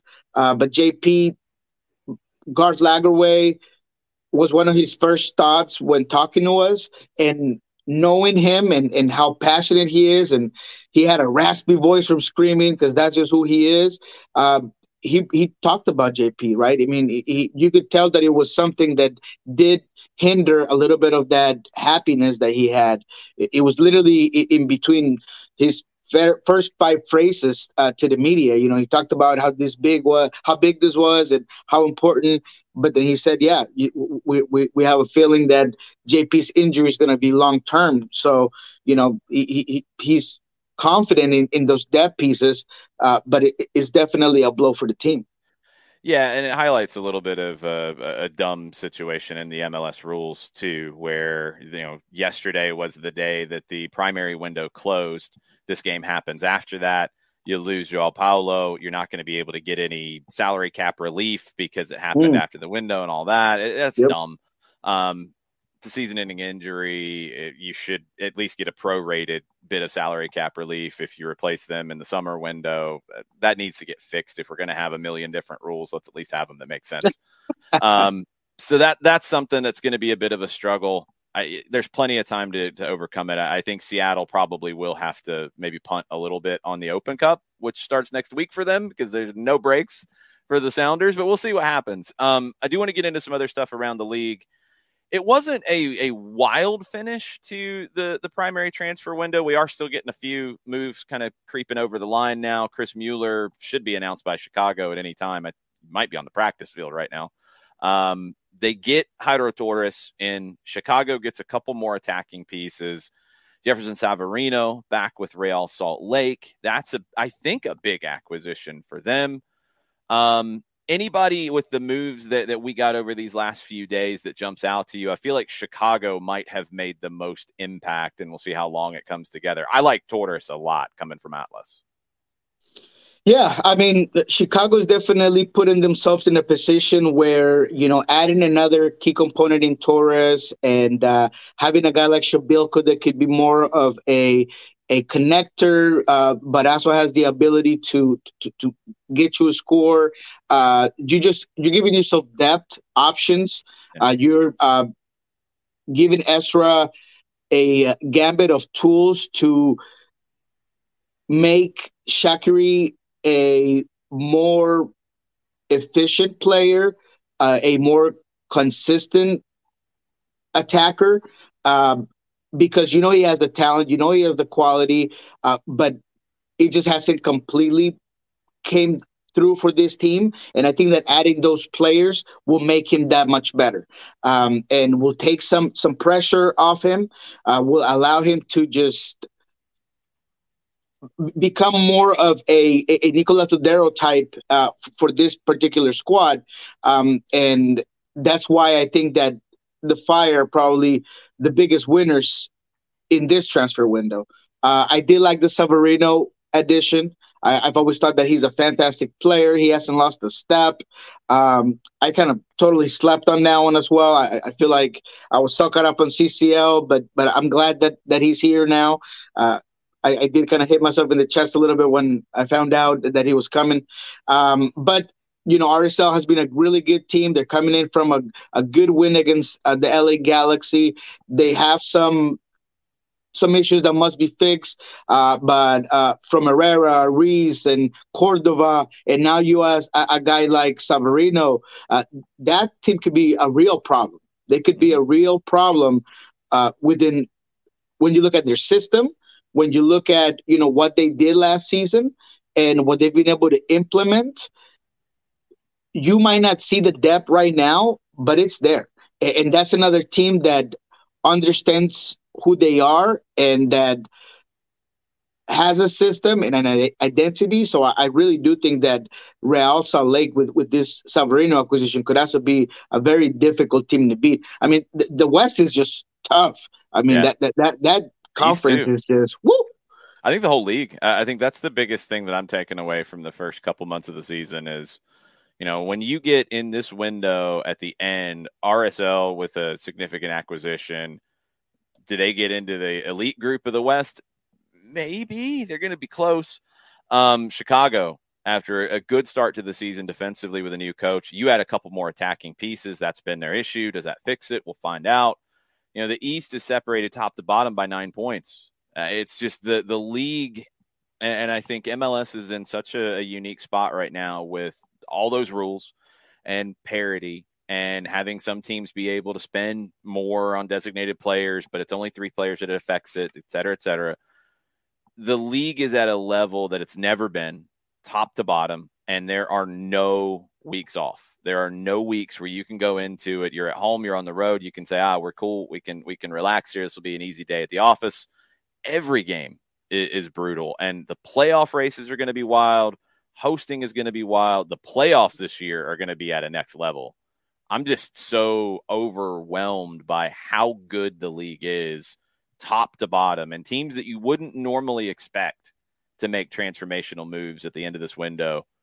Chicago might have, and RSL might have, and those are not the teams we're normally in this conversation.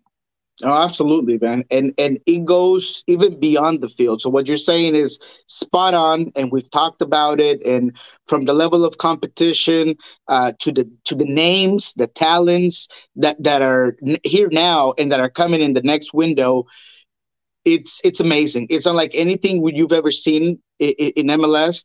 We were discussing it over this week of CCL.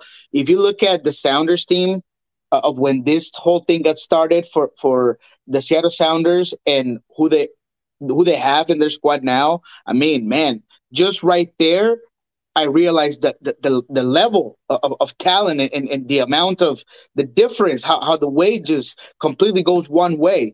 And you're seeing that across the league. But beyond that, the atmosphere, the fan bases, I mean, Nashville in that stadium was amazing. And you got Q2, and you got Charlotte, and you have Seattle and Atlanta. And man, it just is exciting to see that this soccer community, man, it's no joke, man. It's MLS is growing in every single aspect. And if you're sleeping on them, man, they're going to blow right past you. And they're going to be, a top 5 league in the world within the next 5 years, and you're not going to see it coming, man. So I am just stunned of how good everything has been and how quick the growth has been for this team. I consider myself an ambassador, someone who's always trying to get people to learn about this league, because there is a whole ton of ignorance and old stigmas of the league. And if you can't tell me 5 players that have come to this league in the last year, then I'm going to talk to you differently. I'm just going to be like, oh, okay, well, this is number 1 and 1 + 1 is 2. Like, I'm just going to just bring it down completely, right? Because that's the type of arguments that I get. If you don't follow the league, if you're not on it, then just quiet down, man. Just do your research, look at the league, look at the level, follow it up, and then give me a real conscious analysis of what you're saying. So, man, I'm just excited from every single aspect. MLS is just growing, man. Yeah, it's just so much fun to talk about this league and look around every week at all the different storylines. Unfortunately, we're going to have to do that next week with you, and you probably need some rest anyway, or more coffee, one or the other. I don't know. I'm on the road to Macon, Georgia, about an hour and a half south for high school state championships today. So I got to get moving, Niko. I'm so glad you took some time, though. I appreciate it. I was not going to even reach out yesterday. I wasn't going to do it. That's why I put it in the tweet. Like, hey, if he wakes up, we'll have Niko on the show. But I'm not making any demands here with this one. Well, no, man, I had to be here. John knows that if there was a time where I was going to call in, was in Mexico City airport, where everybody was talking. It was loud. It was terrible. Everybody was looking at me like, what is this guy talking about? But, that's when I would have called in. But in a day like today, man, I really praise you guys for the work you guys do. You guys are part of this growth of MLS as a league, man. In general, journalists that really put in the work, and our communicators, all of us are part of this huge growth, man. I was able to talk to the guys from MLS, the guys from TUDN, and the Weebies, the Goss, the Bambino, Michele. I mean, all those guys that were here and we're able to talk about this league, man. That's what it's about, getting that word out there. And, I'm just excited. And thank you guys for bringing me on and, just allow me to just blab on like I'm doing now every Thursday. I love your audience, love that city. And if I'm going to put something in my to-do list for either this year or next, is going to Atlanta, seeing a game, and getting to meet you all in person and saying hi to all that beautiful fan base, guys. But thank you again, and have a good one. Have a good rest of the day, my friend. Be well. Make sure you're following Niko Moreno, El Rolo NW on the social medias. I don't know why he did this right now, but Jarrett, why are you back? We're leaving. Oh no, I thought we were. I wanted to hear in on the rest of Niko basically, and you didn't want to watch it on Twitch. You just wanted to come in the back door. Honestly, I forgot I could watch it on Twitch. Good grief, Jarrett! You've been hanging out with me too much, man.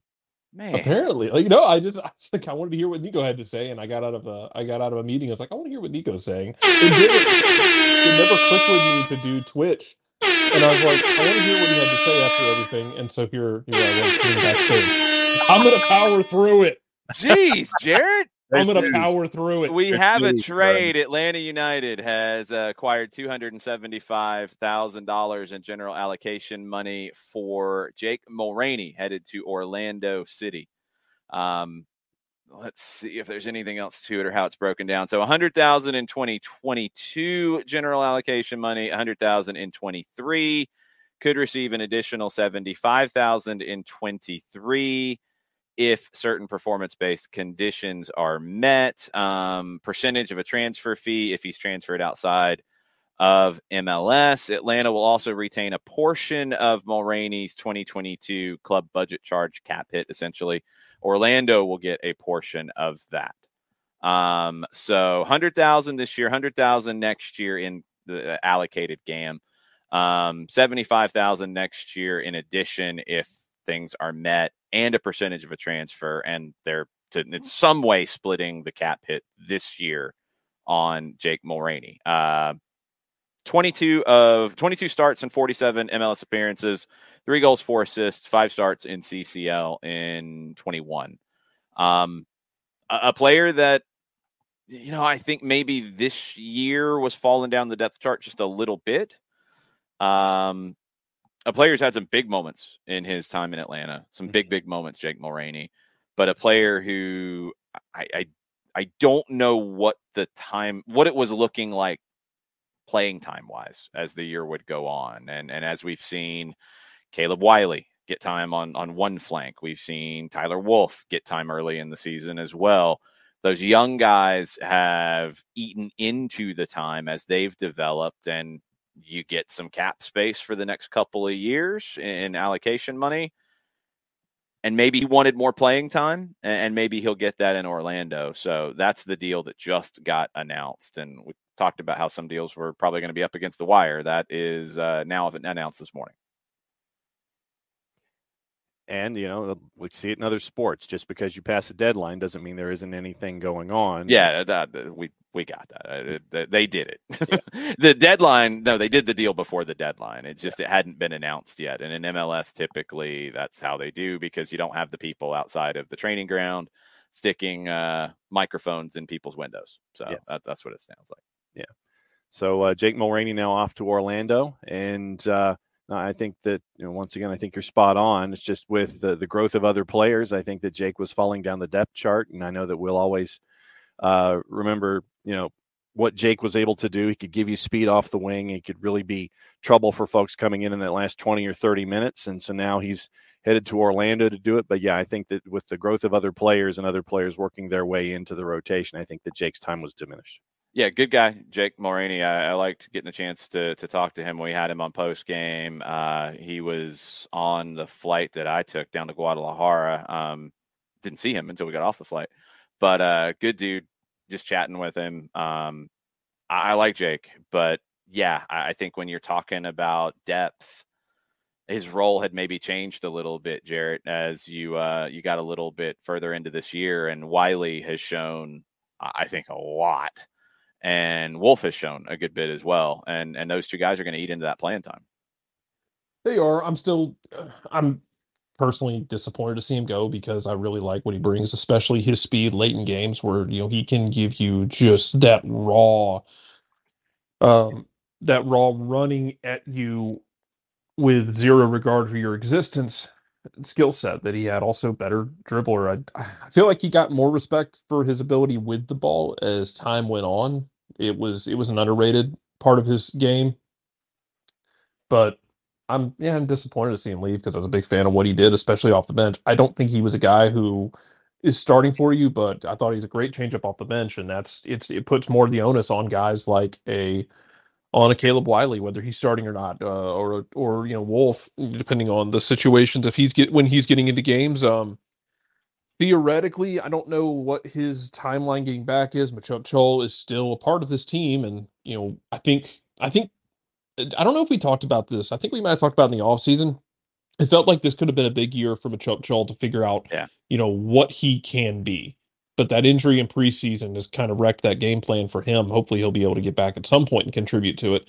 But speaking about it, personally, I'm disappointed just because I'm a fan of what Jake brings to the field, and that's kind of where I'm at with it. All right, I'm seeing comments that are ridiculous. I guess trading somebody who is not a starting player on this team. I'm sorry. I love what he brought you on the. I do too. I love what he brought you off the bench, and 100% do. But it's a bummer to see him go to Orlando. Sure, sure. But do you keep him and not get whatever you can in that regard if he's not going to play? Do you play him over young guys who have frankly shown more this year outside of the one goal? It is what it is. React the way you want to react. That's the way that I see it in this. But again, it's an opinions business, right? And that's how we go. So Mulroney traded to Orlando. Yeah, I don't want to see him play for Orlando either, but that's the deal that is done. And I don't think his playing time was going to increase. I don't. Wiley's injury, I know, Rich, I saw your question. Wiley's injury was not a long-term injury. So, you don't not make a deal for somebody who might miss one more game if they're going to miss a game. I don't know if he's out this week or not. Because you could make the deal the next week. I don't know if they need the cap space for something coming up in the summer, and this was a way to go ahead and get it done, and this was something that they're going to help them. I don't know that. But you get some additional flexibility. It's not a big cap hit, so keeping a portion of the cap hit for this year to get a deal done when you're also getting the allocation money over there, I don't read anything into that. I think it's just a numbers game. And more than anybody, I think it's Wiley's development and ability to play on the wing that has changed the conversation when it comes to Jake Mulroney, because I don't think Mulroney was going to start more this season, barring injury, and that would include injuries now to Wiley and to Wolf and to Chol if he doesn't come back, because I think Chol's another one who could get more time with this group, and that's where you're at. So that's the story. I read into it what you want, but be careful about jumping to conclusions, because sometimes you break your ankles when you do that.